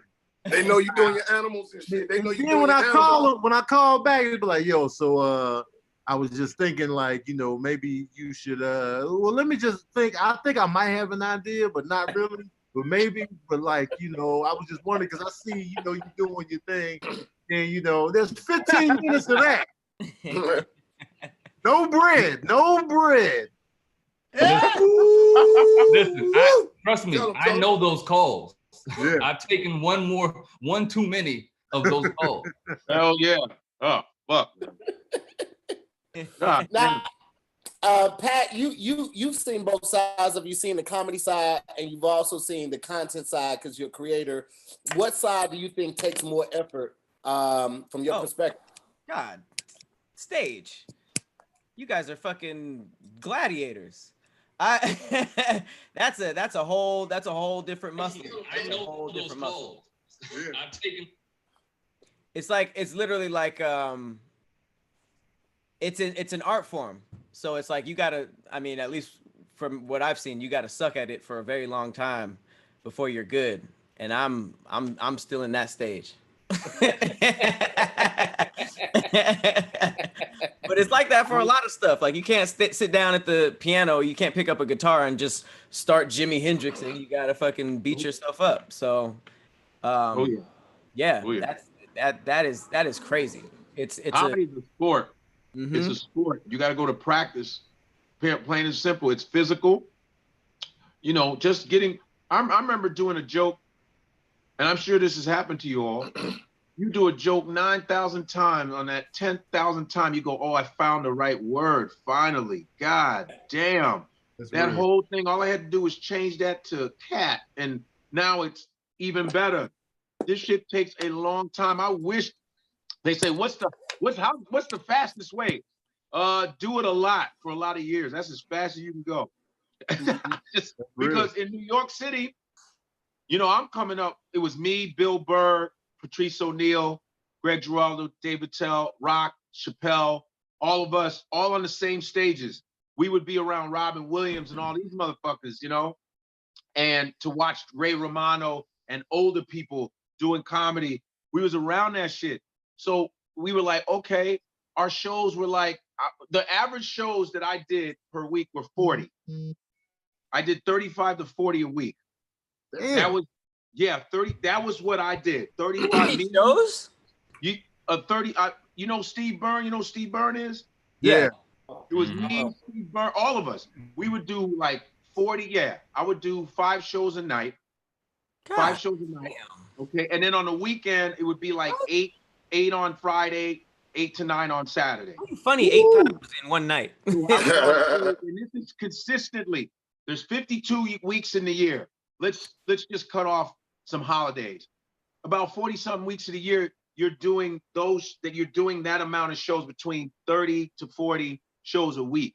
Imagine that's how I thought you can get as good as fast as possible, but that's still not fast. That's how much time we have in New York. There's so many more stages in New York anyway. You can go to the different boroughs. You can go to Queens and rock. You can go to Brooklyn and rock. You can go to the Bronx. You can go to Manhattan. You can go to Jersey and rock. You can do alternative rooms, alt rooms, mainstream rooms. You can do Spanish. You got so much stage time. You know what I mean? And that shit, I don't give a fuck. If you're the shittiest comic ever, you're going to get better. If you keep doing that shit, you're going to get better in some kind of way. And I just know that being on stage all the time and working that shit, I don't go, fuck what you write. I don't care how the fuck you talk about it. Comedy is a thing you got to put into action. It's like sports. You all, if everybody in here was athletes, you know how it is. I don't go, fuck what the play is. You got to run it. Run it over and over and see if it works. You know what I mean? That was true. Hell yeah. Yeah, but y'all doing y'all motherfucking thing on here, man. A lot of y'all boys, I appreciate y'all boys. I seen y'all boys, like even with Tony, man, when I first came in this shit, Tony was kind of new out here too. So to see where he going, also Affion, Patrick, when you first started at ADD and all that shit to hear. And Godfrey, man, I'm telling you, dog, your shit crazy, man. Y'all boys getting it done. And look, Big Lou, you know me and you kind of started this shit for real in the beginning. Where I thought we started. You was in Atlanta, so really you was doing a little before me though. But I see you doing your shit. This shit crazy though, man. To see motherfuckers actually moving, and now you got to hear out here running shit like the goddamn Zoom with 4,000 motherfuckers watching. Goddamn. Hey man, shout out to my big bro, Ape though, nigga. We've been on the road. Well, how long we been on the road now? What, 3 years? Yeah, 3 years. Hell yeah. We've been in the trenches. We've been, because we two-man show it. We a two-man show it. And so two-man show it is just like me up first and nigga, let's get it. And that's crazy type of time, dog. That's some crazy time. Going out with Red had me like that. I was getting time early in the game when most, like, I was just getting 30 minutes a night. And by the time, you know what I mean, running around with Red all through the town, all through the country. So by the time I got back to LA, I was figuring out, oh shit, I'm putting more time in on stage. You know what I'm saying? So then maybe the average comic that's running around LA and shit. So I didn't even know y'all was on the road though. That's dope, hey. That's dope, man. 3 years now. Oh yeah. We've been killing it. That's dope, man. That shit, you know, it get exhausting, but what I love about it is watching B. Lou grow as a comedian. Like first time we did it, it was he jumped on stage and he started freestyling 20 minutes. And I had never worked with him before. I had seen him like maybe twice at ADD at Hollywood and Highland. But this nigga got on stage and was ripping freestyle for 20 minutes because he was talking about people in the club and talking about our experience. Remember we was in Indianapolis or some shit? We was in Indianapolis. Yeah, some whack ass club. But just watching this dude grow and you know, seeing somebody that I know will be a great, you know, will grow into his own. And like whenever you see a nigga going and you can't wait to see his special, that's when you know you a real fan of that dude work. Yeah. But to piggyback off the, you know what I'm saying, the just good vibes, Affion is the beast, dog. Like a lot of people don't know that he, you know what I'm saying, do stand up because he had took a break and then he didn't really, you know what I'm saying, it wasn't necessarily like announced like, oh, Affion back on the road or Affion back. He just was, you know, in this wave hitting that shit. But this nigga, he like Westbrook, bro. Like when it comes to like performing, like the nigga performs like every show. The nigga like performed up and down, sweating like out there, all that. Like I was like, because I didn't know, you know what I'm saying. I just knew him for, you know, prior to me working with him, I knew him just Affion Crockett, wilding out. You know what I'm saying. Nigga had his own show. I knew him like that. I didn't know him for stand up, but when I got the chance to work with him, I'm like, oh damn, this nigga do got the time. When he say that he was been in the game 20 years, like this shit show, like he Westbrook that shit though. I give him real talk. He's funny as a motherfucker. He don't take no days off. He don't take no shows off. Nigga, what was that? A couple rooms when we had some light rooms. That nigga still going that bitch like it's sold out, rocking that. You feel me? That's what you supposed to and that's do. hard. And see, that's hard for me because I'm a nigga with a heart, so I be trying to adapt to the room and be like, hey, man, what y'all nigga with a heart? Niggas out. But this nigga, fuck all that. It's sold out. And this nigga come out working that shit like. First of all, it'd be funny when niggas be acting like all their shows be sold out because that's not really the case. Right? That's funny. But I don't never play that, right? But you know, sometimes when we have our light shows, I see when B. Lou, his feelings be hurt. He be low because the crowd ain't really there. So he'll start out like, yeah, man, so shit. You know, I be getting on B. Lou about that all the time. Be like, yo, B. Lou, keep your energy high. And he be like, whenever his energy high on stage, it's a difference. But then when he be up there, he be like, yeah. I'll be like, God, let me turn the energy up. And Tony, it be the same material, but the different energies. Like it be the material that's like knockout blows. Right. But when he up there, like his foot ain't even on the gas. He coasting. Yep. He ain't even starting the car sometimes. He just be sitting in the car. But the best he's in his front, just like sometimes it's good small crowds, which is weird. I mean, like financially, you always want to sell out, of course, but creatively, small crowds make you work on other shit. Small crowds, you're more personable. Small crowds, you'll be like, man, I've been wanting to work this joke out. The pressure is not there. You're not responsible for a bunch of motherfuckers. You got 30 people in the audience, man. Work on that new shit. Go, man, let me throw this in. You bookend it with your main shit, But in the middle, you go, man, I'm gonna fuck around. Let me do this joke about the da-da-da-da and see what happens. I got my best shit on small crowds. That's real shit. Because big crowds, you want to do the best shit. Big crowds, you just want to kill it. It's a 300, 400 people. I want to bam, bam, bam. But the small crowds, you're conversational. You can just, and you know what I mean? So don't ever, ever, ever, ever take a small crowd for fucking granted. And you never know who's in that audience too. Oh, absolutely. Facts. And I've done shows overseas where 100% all the time. Fuck that. Yeah, y'all was talking about going overseas, Tony and shit. You went to here, and you go over the seas. I was in New Zealand, bro. There's no black people in New Zealand, bro. I did 26 shows over there 2 years in a row, along with Australia.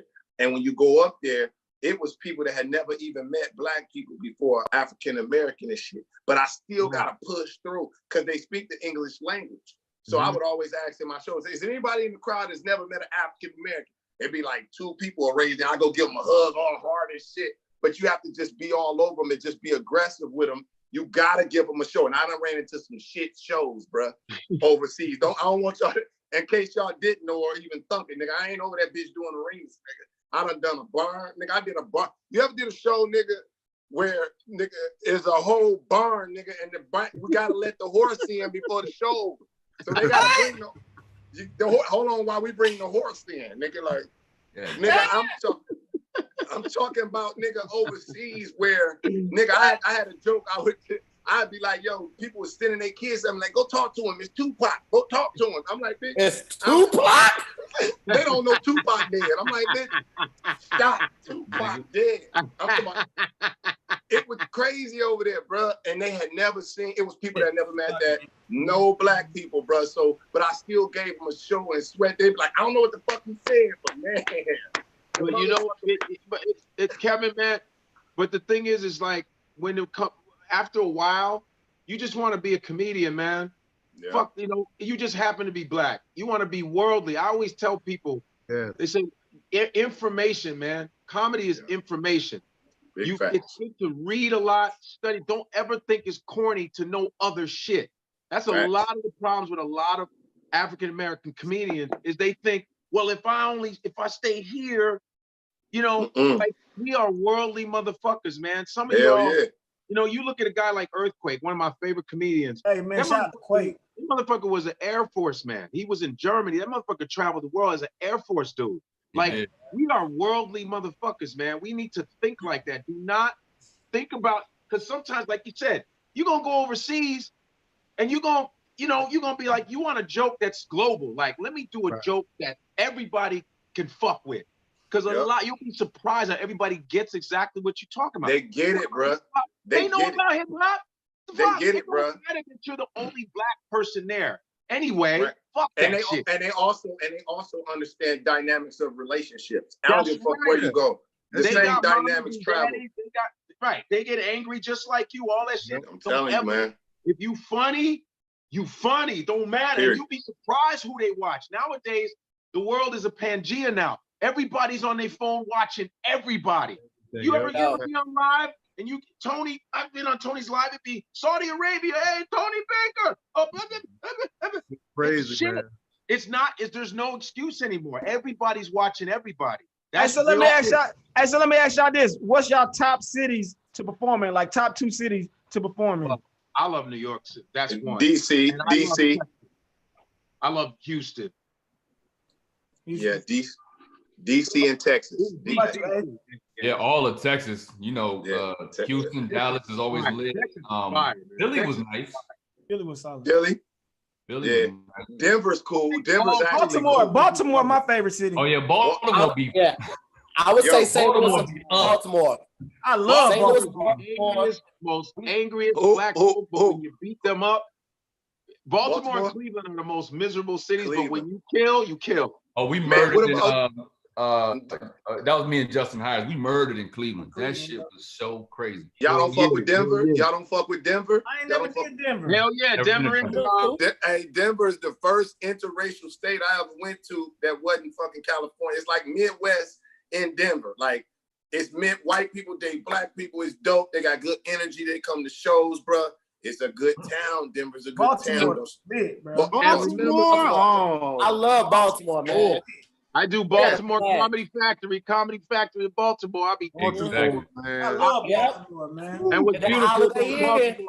what's beautiful about coming to these cities a lot is when you know the city, you can talk that shit because you know them now. You know what I'm saying? Yes. You go back and be like, you mean motherfuckers, and they be like, because you know the streets, you know what to get here, you know what to eat. Once you know them, it's all about being comfortable, man. It don't matter what the city is. They be like, where's your favorite city? I said, I rip. I don't give a fuck. Side note, the after party is on Twitch tonight at 10 o'clock. That point where I'm just funny. I'm gonna fuck what city it is. What you say? What you say? I'm just plugging the after party. I'm DJing on Twitch. Club Body Roll tonight, ladies. Not for us, right? Right? Nah, fuck the fellas. Nah. Club Club Body Roll at Affion Crockett on Twitch. 10 o'clock. Tony, what's your favorite cities? My favorite cities, Baltimore, St. Louis. You know what? San Diego. San Diego. Energy is incredible down there. Why? Yeah. That's so surprising. I've never heard that before. When I did the La Jolla Comedy Store, which is San Diego, amazing every time, man. That shit was live. I like the La Jolla joint. That was live. The other joint down there is cool too. American Comedy Company. Yeah. That we did. Yeah, them all nice. Chicago. Yeah. I'm not being biased with Chicago, but Chicago's live. You know. Chicago was still your stuff in the room. They was. You know what? We're not gonna do this here. We're not gonna do this. We're not gonna tell the truth. No, St. Louis is abandoned. St. Louis is abandoned as a whole. We did a show with Kev on stage. Why you gotta bring this up, man? Here's the thing. We were in the church. We were in a church. But people they hired in the church stole Kev's wife's purse. They stole the purse. In a fucking church. Tahir, did you ever come to any bodily harm in St. Louis? Nope. Oh, you've never been hurt in St. Louis and kidnapped and beaten? all the drama that was inflicted upon me was in East St. Louis. Getting shot, set on fire, kidnapped, all of that was in East St. Louis. St. Louis did nothing to you. East Boogie, baby. It's something different. It's something that's Illinois. Hey, man, fuck Chicago. Hey, Godfrey, man, you got to do Steve Harvey for me, man. You got to do Steve Harvey. Yeah, I don't know what your ass, yeah. I'm from Cleveland, y'all. And that's all he would say, too. I'm from Cleveland, y'all. Yeah. You, why, where? Yeah, I'm going to tell y'all right now. You got to pay your dues. I've been blessed. God has blessed me. Don't ever give up. Your ass now. Yeah. Nigga. I think that's my favorite expression that you do. What'd you say? He killed that. I think that's my favorite one that you do. That's when I originally posted. Yo, I want to see Godfrey holds Family Feud in that for the whole episode. He can't. They never mention that it's Godfrey. It's just a regular episode of Family Feud. But Godfrey and Steve Harvey, the whole episode with a fake mustache though. That would be so funny to me, man. Let me ask Affion and Godfrey this. First off, Godfrey, my homegirl Jackie Fabulous said, "Hey, what's up?" She's a fan. Jackie Fab. Jackie What's up, Jackie? What up, how did you guys link up? Like, how did you? I've seen the impersonation duels and the verses that you guys do. Did y'all link up just organically through comedy, or you guys were fans of each other and reached out? Tell me. When he did the Steve Harvey impression, because me and Godfrey have known of each other forever, but never hung out. We was never like boys like that. I barely knew him. And then I saw him do that Steve Harvey shit. And I don't laugh out loud at much, but that shit, I watched it at least 20 times. And then I posted on my page and watched it more and more and more. And then he reached out and we kind of was like, DM'd like, yo, I appreciate you for posting that. And then I think we were on somebody's live, or he was on a live, and then you were on live. And I saw you, and then you was turned sideways. You said, nigga. Steve Harvey, nigga? Yeah, I jumped on a live with him, and then we just started sparring with impressions, and then what is it about comedians? Y'all don't laugh at anything. Y'all's whole job is to be funny, but y'all we've seen everything.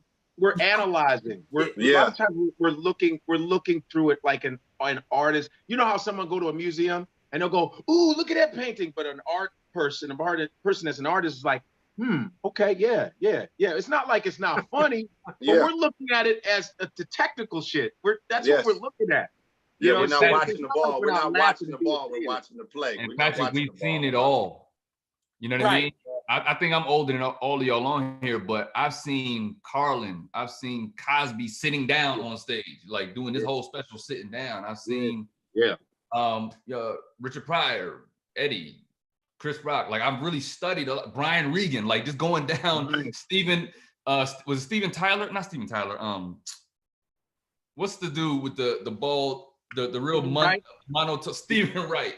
Stephen Wright. Hell yeah. But when you see everything and then you start to see hacky versions of comedians you saw decades ago, it's just kind of hard. You be like, okay, the crowd is laughing, but I heard this shit 90 times before. Well, no, I get that for sure. But like I'm talking about like when you think something is funny, like genuinely funny, but the reaction is like, oh, that's funny. Like what makes y'all laugh? Because some shit gets you. The shit that just make you laugh out loud is so precious even. But you see a lot of funny shit that you're just like, okay, that's funny. But you still laughing. But when it make you laugh out loud like that, that's the shit that's gold. When you just watch it, you be like, you just bust the fuck out. Yeah. But it's still funny. We just might be looking at it differently. Good play, but I wasn't watching the ball. Yeah, it's like especially if they're clever with it, you're like, oh damn. I never thought about it like that. That was funny, motherfucker. You know what I mean? If it's some hacky ass shit, because when you're producing jokes yourself, when you're a producer, it's like watching a dunk contest. You go, oh, everybody can dunk in the building, but it's like, oh, okay.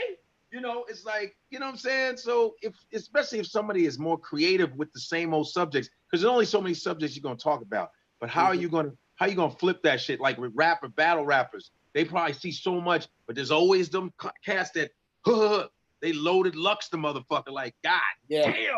That's one of the things I love about Tony. Like, he touches on subjects that you never think about. Like, he has a whole set about why cats are better than dogs. And that set is like 8 minutes long. Like, that one joke is like 8 minutes long. Then he has another joke about the difference between bees and hornets and wasps. Like, and he's like, who thinks, like, he says that, what do you say, Tony, that bees walk around like that, like, what's up, nigga? You see me flying, a wasp walk around like, they fly around like, what's up, nigga? You know what it is. Like to take something so simple Tony that you take for granted and then make a whole set off of it, it's like, who thinks like that? Like, that's why Tony is always referred to as a comedian's comic, because y'all don't be thinking about that when you look at him?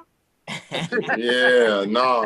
I'll be dialed in. I'll be like, look at this shit right But that's your personality, though. That's Tony. Yeah. But that's Tony, bro. Like, that's his origin. Like, I live with Tony. I've known Tony how long? 10 years now. So shit. You might as well don't even do the voiceovers with the animals, because everybody around the world fuck with Tony Baker for that shit. I got people that be like, yo, you need to check this guy, Tony Baker. I'm like, I know Tony, but you don't know no fucking Tony Baker. Get the fuck out of here. Nah, Tony has a way. Tony has a way of taking like everyday shit and pulling the brilliance out. I say that's the Seinfeld in you. Like, you have that same thing that Seinfeld is on. Yeah. Seinfeld would take a traffic light and make that motherfucker 10 minutes of the most brilliant shit you never thought about of sitting at a traffic light. What's up with the traffic lights? What's up with the green? What's up with the yellow? Hey, I know gave him those colors. I know Tony hates this, so I'm gonna just add to it.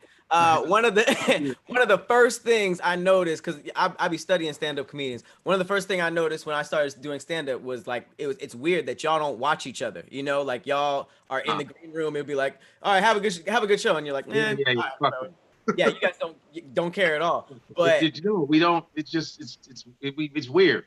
It's super weird, and I always ask that question. But every time Tony goes, comedians leave the green room and they'll go and watch. And I thought, and that's literally the only comic that I was friends with that happened to. So, haha, take all that, Tony. A lot of pressure, man. You know what I like doing? I like this. This happened last year in New York. Me and Sabrina went to the Comedy Cellar and we just watched the show because I want to do the Comedy Cellar so bad. I've never done it. That's like I want to do that room so bad. That's the Harvard of comedy clubs. Yo, Really? we sat in there and watched the show, and I was just like watching the comedians. I was like, yo, this is fantastic. And then Godfrey closed out the show, and Godfrey was up there talking about porn for mad long. And you know, porn can be polarizing to the audience because they don't want to admit that they watch it. You know, they don't know how to if they on a date, they don't want to give up the cards. That, yeah, I'll be watching porn. Man. And so it was dope to see Godfrey pull it out of them like, yo, y'all gonna get in on this porn material. And he was doing this Japanese porn. He was doing the females and the males. Man, I was like, yo, this dude right here. The way he did the Japanese man talking in the porn, I was done.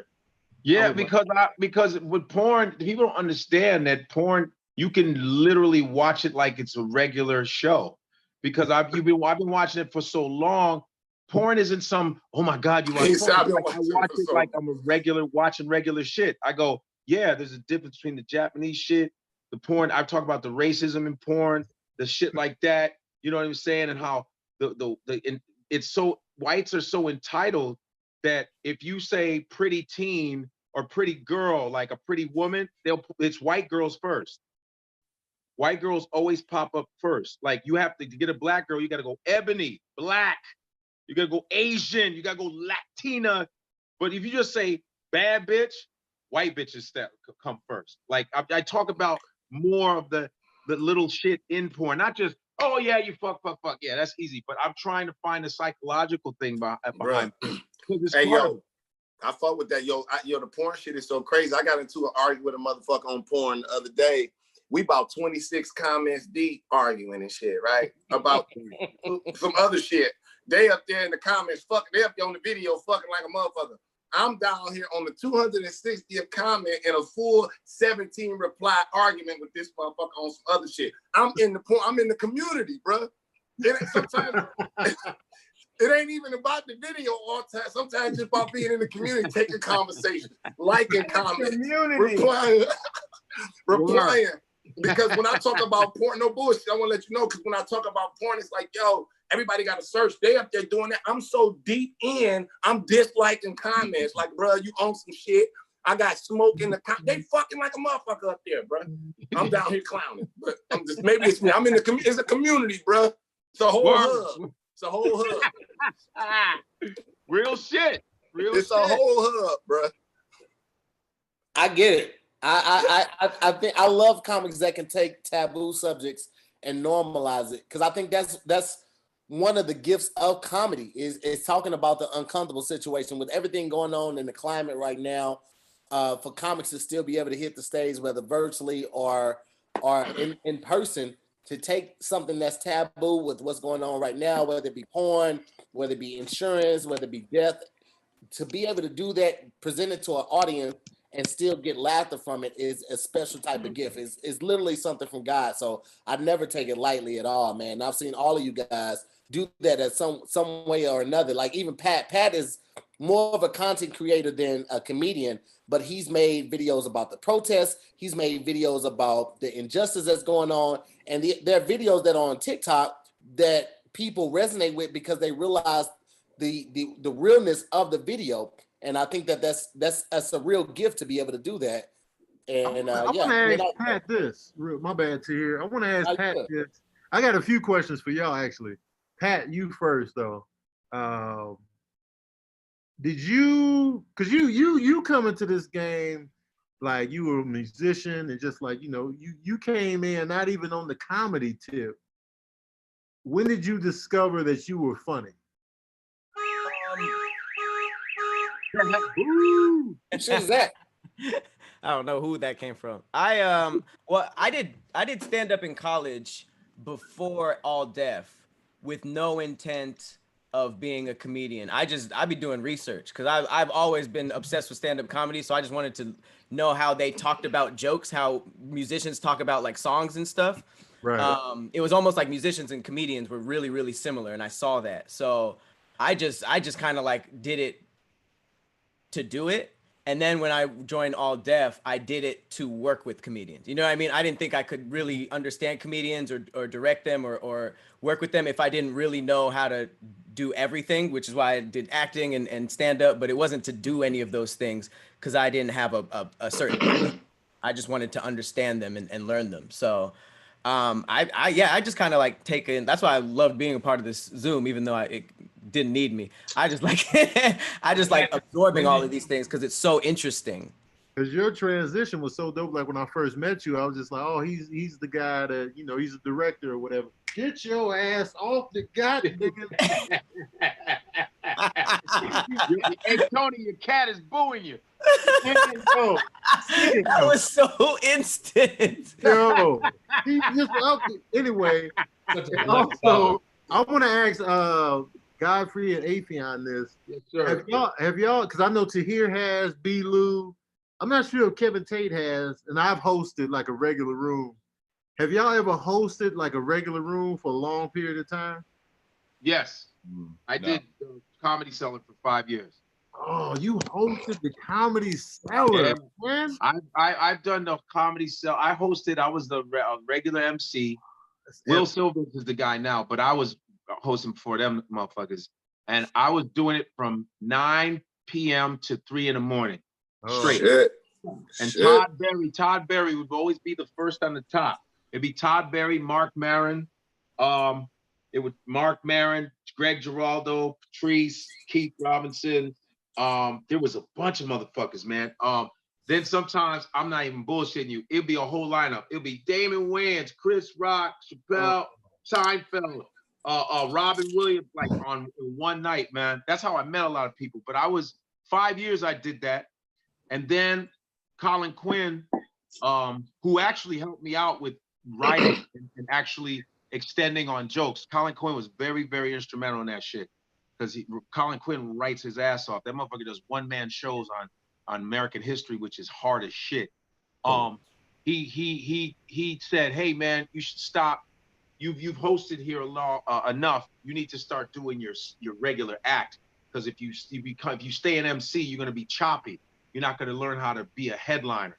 You want to be able to, because when you do MCing, you go on stage, you stop. Go on stage, you stop. Right. And I notice people who are MCs can't really headline too well a lot of times because it's choppy. They're used to chopping it up.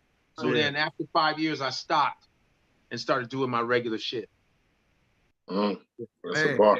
I've hosted a lot of things, but not a regular stand-up room. Like I've hosted like the NAACP pre-award show or the nomination show, and that's a tough fucking room. Like it's church people in their suits, but I found there's a button that I know to push when I'm doing that shit, and I found it.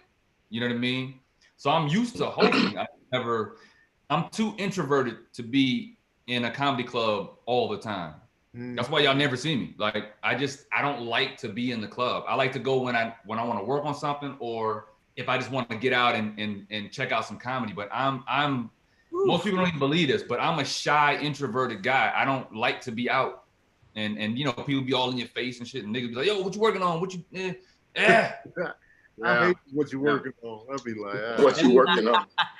Any of you have warm-up gigs? I had a warm-up gig too when I worked for Cosby, so my first gig was audience coordinator for the Cosby Show on CBS with Dougie. That's dope, dog. That's dope, dog. That's crazy.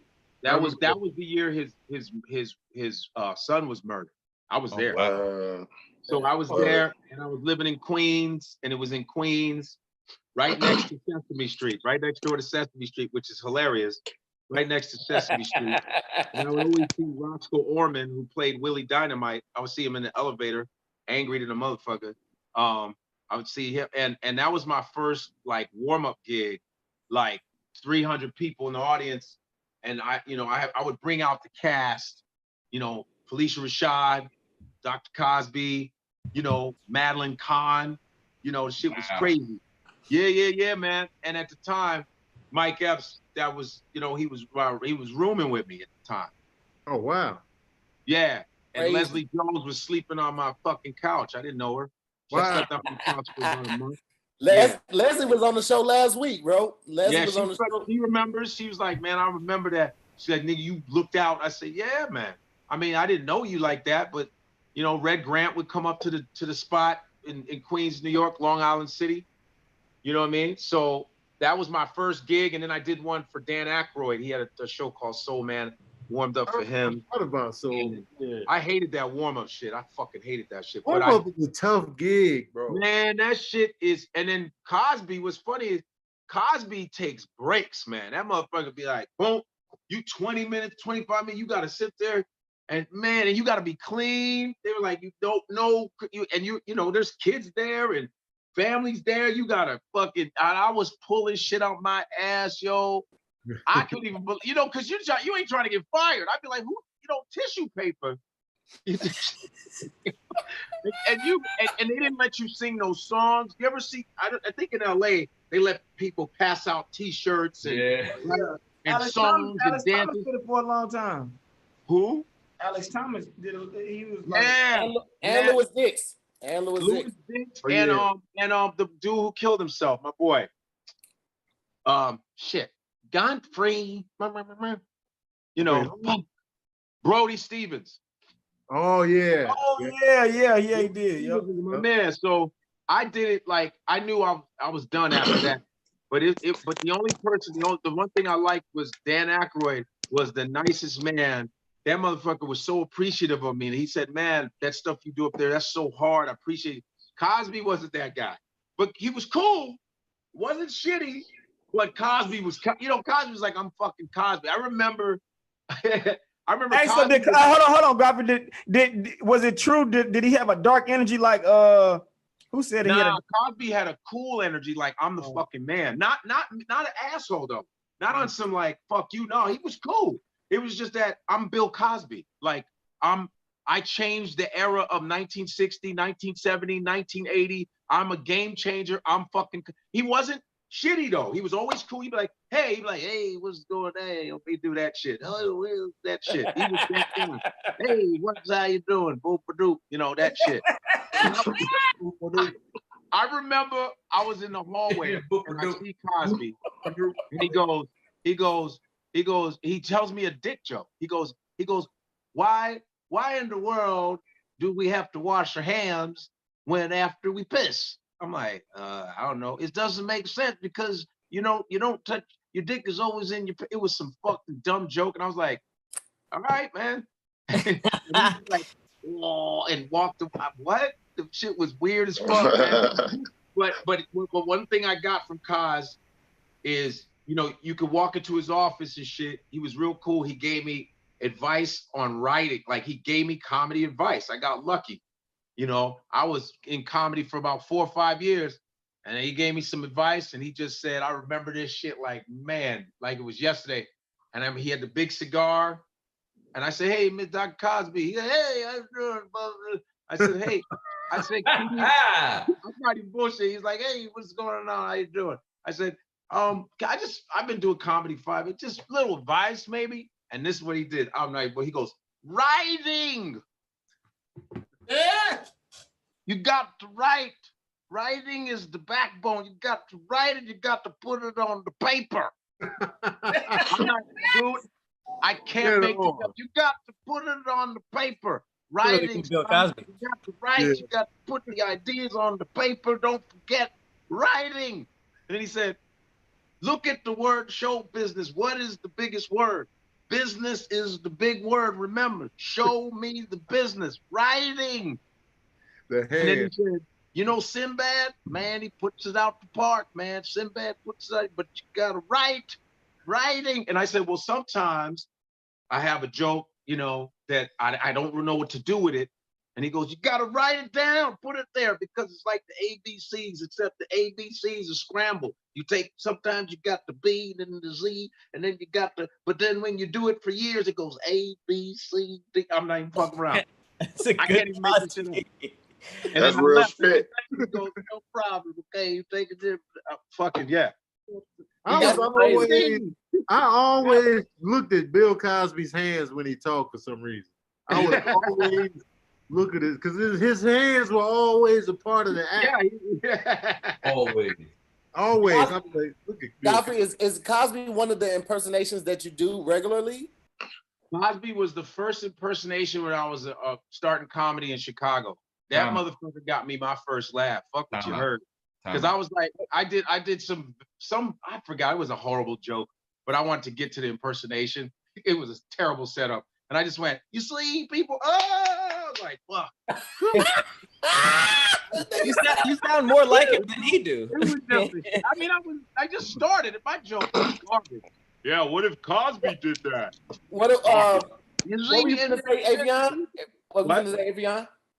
I've learned during this pandemic that Godfrey is a genius at voices, impressions, just acting, period. But I do that shit. But to see somebody else that does each one so fucking spot on and distinct, that shit is amazing. Yeah. When you ask him the question, is that one you do regularly, as if that's the one that he does the best? No, nigga. He gonna hit you with 30 more that sound just like the people. Dude, thanks. God damn. You guys did the battle not too long ago, and Godfrey, you did Maya Angelou. Well, no, we didn't. We didn't battle. Freak of nature. It wasn't a battle. I'm sorry. Yeah, it wasn't a battle. It was just a live. It was no battle. Hell no. Yeah. No, you did Maya Angelou and I did James Baldwin. I did James Baldwin. Yeah, we did James Baldwin talking to my obscure ass shit. I love Godfrey, James what's your top three though? If you had to do 3 impersonations to save your life. Listen, I can't even let him answer that shit. I'm telling you, this nigga got 30, maybe 40, 50. He got so many joints that are so spot on. I would do Pryor, Trump, and Cosby, probably just real quick. Pryor, Trump, and Cosby or some shit. I don't fucking know. I remember my first was Johnny Carson. It was Johnny Carson because I was like, who's doing this white guy? No black comic is doing Johnny Carson. I said, I'll fuck people's head up. So if I did a white audience, I would do Carson and they would loot old white people. I'd be like, wow, I did not know that. Good stuff. They would go, oh my God. They would fuck out because, you got to use your race as a thing too, because people see, look how all different we look. All of us look like different black dudes. And it's so great that's the beautiful thing about stereotypes. In a way, you go the opposite way. The first time I saw Tony Baker, when he did that shit of Danny Glover and played the goddamn music remember, I'm too old for this shit. The saxophone was everything, man. I did not expect that. It was like, yeah, that does happen. But I love that because all of us, we're all smart as fuck, man. I love when I see black men and women don't go for the fucking low fruit all the time. All of us are educated motherfuckers. We're all educated. We've been around college. I say you guys are smarter than that. And I love when you're not afraid to go, nah, I'm gonna go over here. Just go for the higher fruit, man. Fuck that. Everybody got the low fruit shit. We all got that. Hey, man, sometimes you got to do it. But God damn it, we are smart as fuck. And I love when I see us be more creative. We're more creative than what we think we are. I want to get Affion's response on his top 3 impersonations, but I know Kevin Tate has a show that he already pushed back 34 minutes. So Tate, I know you got to get out of here. If you want to let people know where they can find you before you get up out of here, thank anybody that donated to the Cash App. Affion, I changed your name to your Cash App too, so if people wanted to bless you real quick, they can throw a little something your way too through the Cash App as well. But Tate, I'm gonna let you go and get up out of here because I know you got to get ready and go, bro. Please, kid. Yep. All right, Tate. All right, but listen, man. You talking to me right here? Yeah. Go ahead, Tate. All right, what's up, yo? I appreciate y'all for rocking with me. Make sure y'all follow my YouTube channel, Kevin Tate. Also subscribe to that joint. Kevin Tate is on Instagram. Appreciate all the love to hear. This is the Zodiac Show runs every night on Instagram. We 80 days straight, 8:30 every night. We've been going for 80 days straight during the quarantine. Come fuck with us. It's dope. Shout out to all my dogs, Tony Baker, Affion Crockett, Hey, shout out to everybody here. B. Lou, I see you over there, man. I appreciate you here. It's dope. Godfrey, it's good seeing you, my dog. Man, same to you, man. Word up. See you again. Yeah, Patrick Cloud, be good. Y'all be great. All right, man. That's love. He's great at sign outs. That Get the fuck out of here. fantastic sign out. He from Detroit where they say Diddy. I know, like, that was the mixtape. Affion, your top three favorite or most iconic impersonations that you would say? Jay-Z is the most requested. I don't really have favorites, but Jay-Z, Russell Simmons, Chris Rock. His Chris Rock and his oh my God. But Maya Angelou has fastly become people's favorites. Like I heard the Maya Angelou, but I've never heard your Chris Rock, man. So the Can Chris you Rock does hands down. Yeah, Chris Rock with those weird hands, and Affion was like, no one can fuck with Chris Rock of Affion's Chris Rock. Affion, can we please hear, bro? Can we please hear? Come on, man. Fuck out of here, man. Okay? Fuck out of here, man. Oh, man. Hard, man. It's hard. It's hard being out here, man. Fucking hard, man. Be a comedian. Being a comedian. Okay? Especially being a black comic, man. Fuck out of here, man. You can't be a fuck black comedian in the back. You can't be a fuck black. Fuck out of here. This is crazy. Okay? Fuck out of here, man. Y'all sound more like them than them. That's what I don't understand. You guys sound more like them than they do. It's oh my God, his hands and the hands, dog. Honestly, when he performs it on stage, man. Oh, yo, that motherfucker is so good that I actually I was actually practicing my Chris Rock through him. His shit is so good. Like it was unreal. I said, how the fuck aren't you doing that? Because everybody else was doing their Chris Rock. I said, oh no. That motherfucking Affion. Woo. God damn. And about impersonations too, man. Like you have to have the proper setup to go into it, because you can't just go on stage and start doing it. So I'm always impressed when people have stuff like that, and because like that's a guaranteed big joker. Like as a space reference, you know at the end of the day, if you want to hit the crowd with an encore, you can literally come out and do 20 minutes of impersonations and have an amazing encore. I've seen people set up and you got to make sure you because the first time no one knew me for impersonation until really this COVID shit. That's honest truth. I honestly did not know you did impersonation. I didn't either. I didn't know he did all them fucking impressions. My manager at the time, David, very smart man, said, I know you can do different voices, but don't make that your main shit. Work on your act, and then later on, use it as a topic. Don't, because a lot of impersonators, they use it as a crutch and their material suffers. So I said, so I left it. I said, fuck that. I know I can do it. So now when I interweave it with shit, it's cool. It's not corny. Because there's some impersonation, you do impersonation and that shit don't go, you bombing in another voice, that shit is there's so much commitment. If that's your strongest thing and it bombs, you up on stage for a long ass time. And here's the thing, I can't do like human impersonations. I do like cartoon characters, like I do Scooby-Doo and Donald Duck. There's no way to segue into a Donald Duck joke and be like it's no way to do that organically. You can't even do it again. Every chance you get. Do it again. Tahir, the fact that you tried to do it now stinks. Every chance you get. Every chance you get. Why, bro? Why? I don't know. I learned it as a kid. Like I've literally been doing Donald Duck upon request since I was like 11 years old. Do it again. There was not one request for that shit tonight, though. Not one.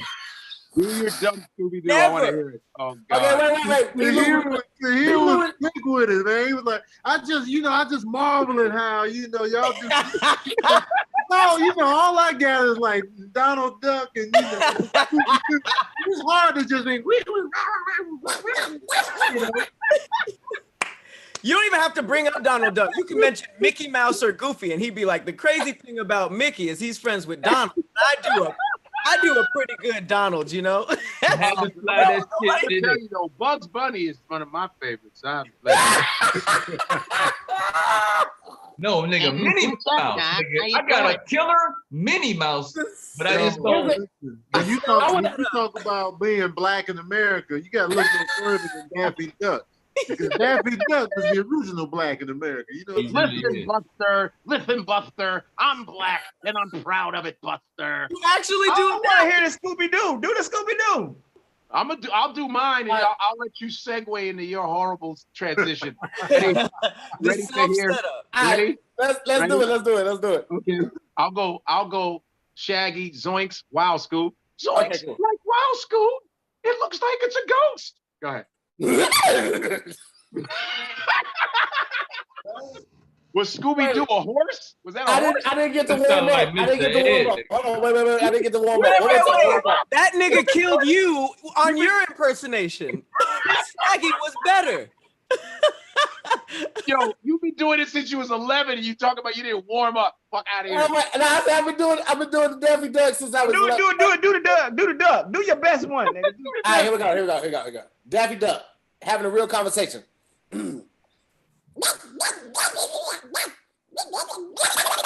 Like that's all I got. Donald Duck. Donald Duck. I can do Donald Duck. Didn't I say Donald or did I say Daffy? I said Daffy. You said I said Donald originally, but I can do Donald. I can't do Daffy. That Donald is Chris though. Yes, Chris. But can you speak? Can you say words? I can't, man. I've tried to do it. I don't do Donald really. You gotta speak like with that. I can't do it either. I speak in Donald's native tongue. Okay, I speak in his native tongue. You speak okay.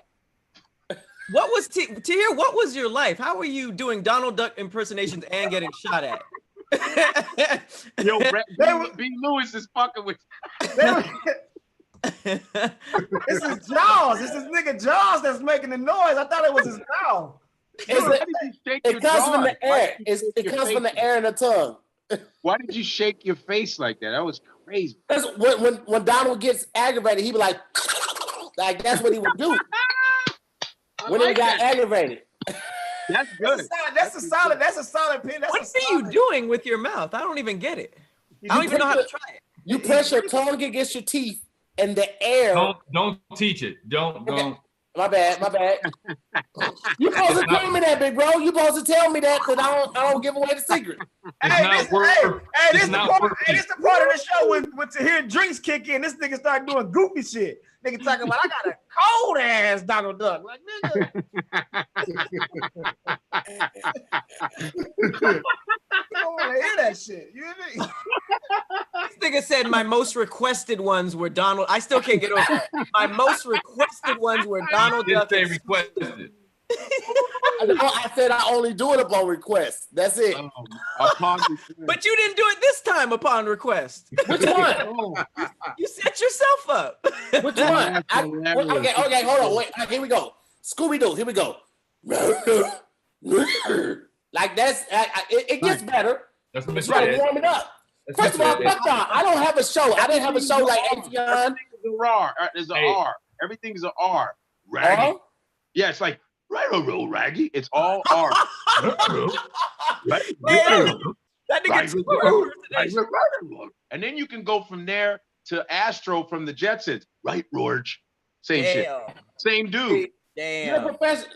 Godfrey, you're a professional at this shit. You and Affion on a different level. I don't even want to play in that. My shit is just literally for conversation starters. That's it. You guys get paid for this shit. That's what y'all do for a living. Yeah. Go eat the salad. Yo, B-Lou. I want to shout out B-Lou, man, because B-Lou, I wasn't doing impressions a lot on stage. B-Lou was like, nigga, you bring some of that shit out. So I was just focusing on my material. Oh, that's what I was going to say, because he don't do that shit. That nigga don't like doing that shit. Yeah, I don't. That nigga don't like doing that shit. Because once, and I know Affion, it's about like inserting it when you need to, and then you don't feel so weird about that shit. Exactly. If you do it all the time, it's cornball. Like, because people in the middle of my act, after that Steve Harvey shit, I'll be on this middle stage, be like, man, do that Steve Harvey shit, boy.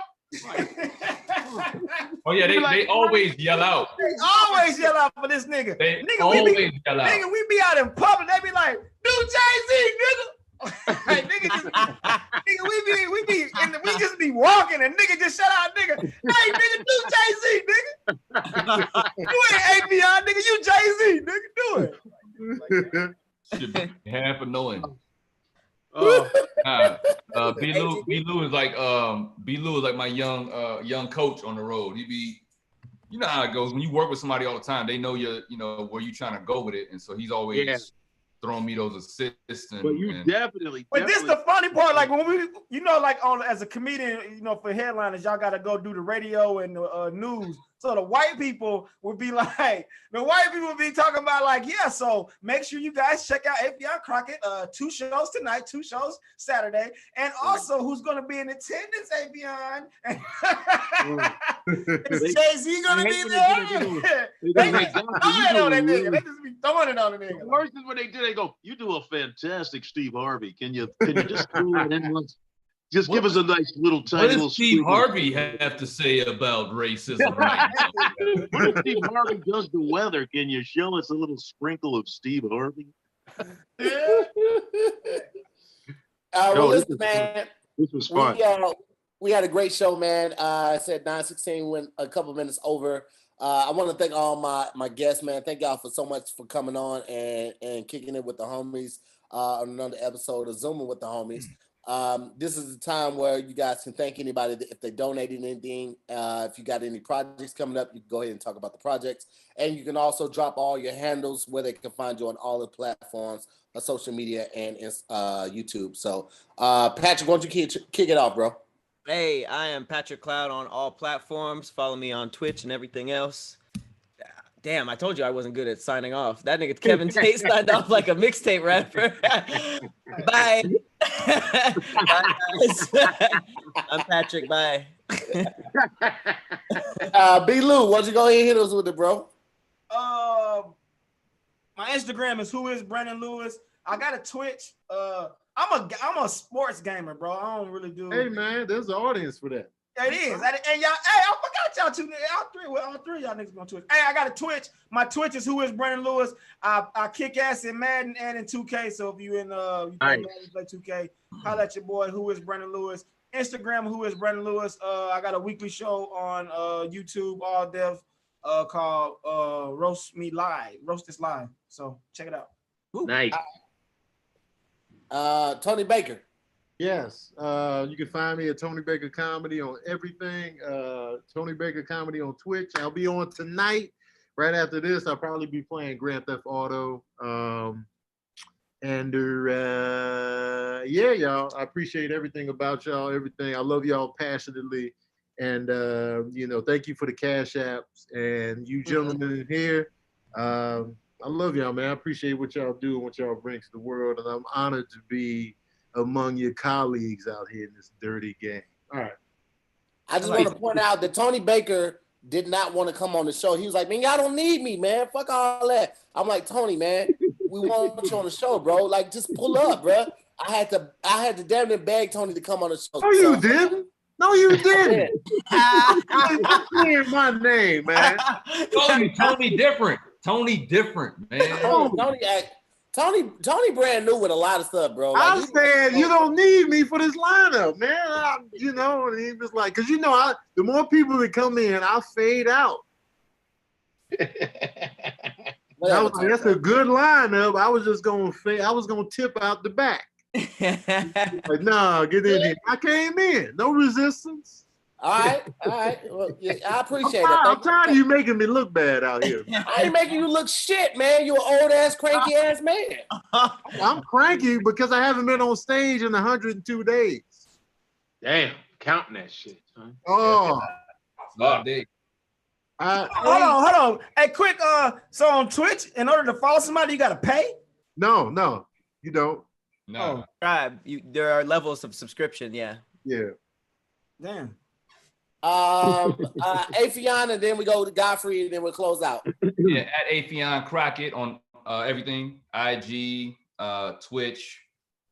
I'll be on Twitch tonight, 10 o'clock. Club Body Roll. It's a whole vibe. It's mostly ladies, so fellas, you know, if you're coming in, you better be single and shooting your shot. It be lady. Lady. Club Body Roll is a hilarious name for a club. Nigga, of course it is. Of course it is, nigga. Club Body Roll is my shit. But I play some of the dopest slow music that you haven't heard in a while or haven't heard, because niggas don't be digging through albums anymore. We need to bring that back. Slow jam. Right. Appreciate everybody on the hitting me up on the Cash App. My new comedy special dropping soon. Mirror to Society. So that's it. Appreciate y'all, man. And once again, man, I salute all of y'all. I'm proud of y'all. I'm proud to be, you know, the old man that's still in the club with y'all niggas. Y'all still invite me to the party. I appreciate it. Man. It's an honor to have you here, bro. I appreciate it. You and Godfrey. Godfrey, you want to go ahead and go next? Yeah, man. First of all, Godfrey comedian, I appreciate you all like throwing in whatever you can throw in on the Cash App. I really do appreciate the fans doing that for us, because knowing, you know, the flow, the money flow, and there's some gigs coming back, but we do appreciate that. One thing about the Cash App thing, you know, sometimes you'll get people smart ass go, why you got a Cash App? I said, first of all, you paid to watch us talk anyway. So we be on this shit on longer hours. We go up 45 an hour. We go say good night. We work for our money. We don't beg nobody. You put it in, you put it in. Not fuck your comments. You either do it or you don't. Nobody's forcing you to do shit. Everybody in this bitch is talented. They work very, very hard. And we're here to serve you, to get you through all this bullshit. So we appreciate your donation, God damn it. Anyway. That was fire, though. Godfrey Comedian on Venmo, Godfrey Comedian at gmail.com on the fucking, what's that, the PayPal shit. But Godfrey Comedian on Twitter. I've been back on my Twitter. I kind of left that alone. Godfrey Comedian on my Twitter. And also, you know, I don't know if you heard of the Tournament of Laughs on TBS. It's Tournament of Laughs. They got us in this comedy contest, which I cannot stand comedy contests, so they tricked us into it. So we doing comedy it's 32 comics. They got it like a bracket, like March Madness and shit. So vote for me Sunday. That's the TBS thing, right? That's on TBS? TBS, right. Tournament of Laughs. We're doing, you know, we do little quirky ass shit at home. Sunday at 10 p.m. Eastern, you know, 6 p.m. Pacific time. Vote for me. I got to tell people to vote for me. TBS, Tournament of Laughs. Go on tournamentoflaughs.com and just fucking vote for me, whoever's funny in that shit. And my Instagram is Comedian Godfrey. So I reverse it, Comedian Godfrey on Instagram. You'll see me on live, as I always am. And yeah, man, I appreciate y'all. I appreciate you to hear. This was fun as fuck. Like, this was dope that you're getting all these brothers and sisters together. We need that kind of thing, man. You're a good dude, bro. Nice meeting you, for real. I'm fucking with all of y'all, straight up. Thank you, man. You know, we all of this shit, we all need to fuck that. When this shit is over, we all need to build and support, and let's get down, man. Let's fuck this, man. We started Tahir been a star for a minute though. He was a breakout star. Man, dog, Tahir been a breakout star. He was in shit, man. He's doing some amazing. He was Wilbur in Charlotte's Web. I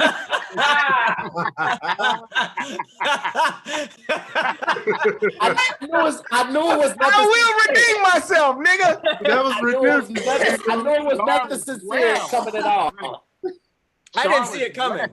I didn't see it coming either. I knew it was coming. Web. Woo. Nice. But listen, man, I want to thank all my guests for coming out. Tony Baker, Kevin Tate, Brandon Lewis, Godfrey, Affion Crockett, Patrick Cloud, man. Thank you guys so much for coming out, man. I definitely appreciate that. If you guys are still here, we still got 3,600 people. Please hit the like button. Please hit the subscribe button if you're not already. We got Word in His Heart every Wednesday. Affion, if you're ever free, you want to get down, please let me know, man. I would love to have you on the show. It's a show where I just get my friends on and we literally just say 5 words, try to pronounce 5 words correctly. It's a lot of fun. Tony Baker has done it. Brandon Lewis has done it. Patrick Cloud has done it. It's a fucking amazing thing. Yeah, Wording is Hard. It's every Wednesday. And then every Friday we do the Best Silent Listening Party. That's me, Tony Baker, and Joshy Guns. We find an album and we all listen to it on our own, and then we review each track, give it a rating, and then the overall album we give a rating as well. It's a lot of fun, and it's a great way to find out new artists because we don't only do mainstream artists, we do a lot of underground artists as well. And then we do Zooming with the Homies Monday through Thursday every week until the quarantine is over, man. We're going to just keep this rocking. Tons of content out here, you guys. Tons of comedians that you guys may or may not have known about. Please support them and follow them. Check out all the endeavors because we definitely appreciate it. Affion, you didn't give your Twitch because people were just texting that. I mean, putting that in the. I did it, but motherfuckers don't be listening. It's twitch.tv/Affion Crockett. All one word. Same as my my ID, my Cash App. It's all Affion Crockett. Same as you see on my name right here on the cash tag. It's Affion Crockett. Twitch.tv/Affion Crockett. I forgot to mention my podcast, In Godfrey We Trust, on the Gas Digital Network. Tuesdays and Fridays at 9 p.m. In Godfrey We Trust, promo code Godfrey. Subscribe with promo code Godfrey. You can go on YouTube and see some episodes. Godfrey Comedy on the YouTube, and my personal YouTube channel, Godfrey Shy, short for Chicago. There it is. God damn, there's so many things you got to pull up. It is. If you don't have advertisement on your podcast already, hit me up. I got a company for you that might be able to help out a little bit with that. So okay, bet. I got you. You the 314. You from the right? That's me. Bet. That's me. Lou 314. From the Lou, baby, the Lou. Hey, one more. Plug in your family company. Your family company. Plug in. Pigs in a blanket. Too much drum roll. It was way too long for that one. Okay. Right. It was way too long. Anyway, man, thank y'all so much for watching. Thank y'all so much for supporting. Before we get out of here, I want to thank really quickly. We have Christopher, Trenton, April, Very, Sincere, Tony, Maya Love, LeBaron, Latasha, Davidson, Wendy, Michael, Imani, Jenna Fine, Robert, Adrian, MBC Graphics, 912, Adro, Tara, Crystal, Race, Ricky, Cashmere, Sarah, Ava, and Janine again. Thank you so much, and BT too as well. Thank you guys so much for the contributions. We definitely appreciate that. Affion has a night going on his club, Body Roll, on Twitch. Make sure you check that out. And as well as my boy BT Kingsley, he has in 30 minutes. Yeah, BT Kingsley has a night as well. I got another pig joke. I got another pig joke. No, just fucking with you. I appreciate y'all, man. Thank you so much for watching. We'll see you next time. Y'all be easy till next week. Peace. Peace. All right, y'all. All right.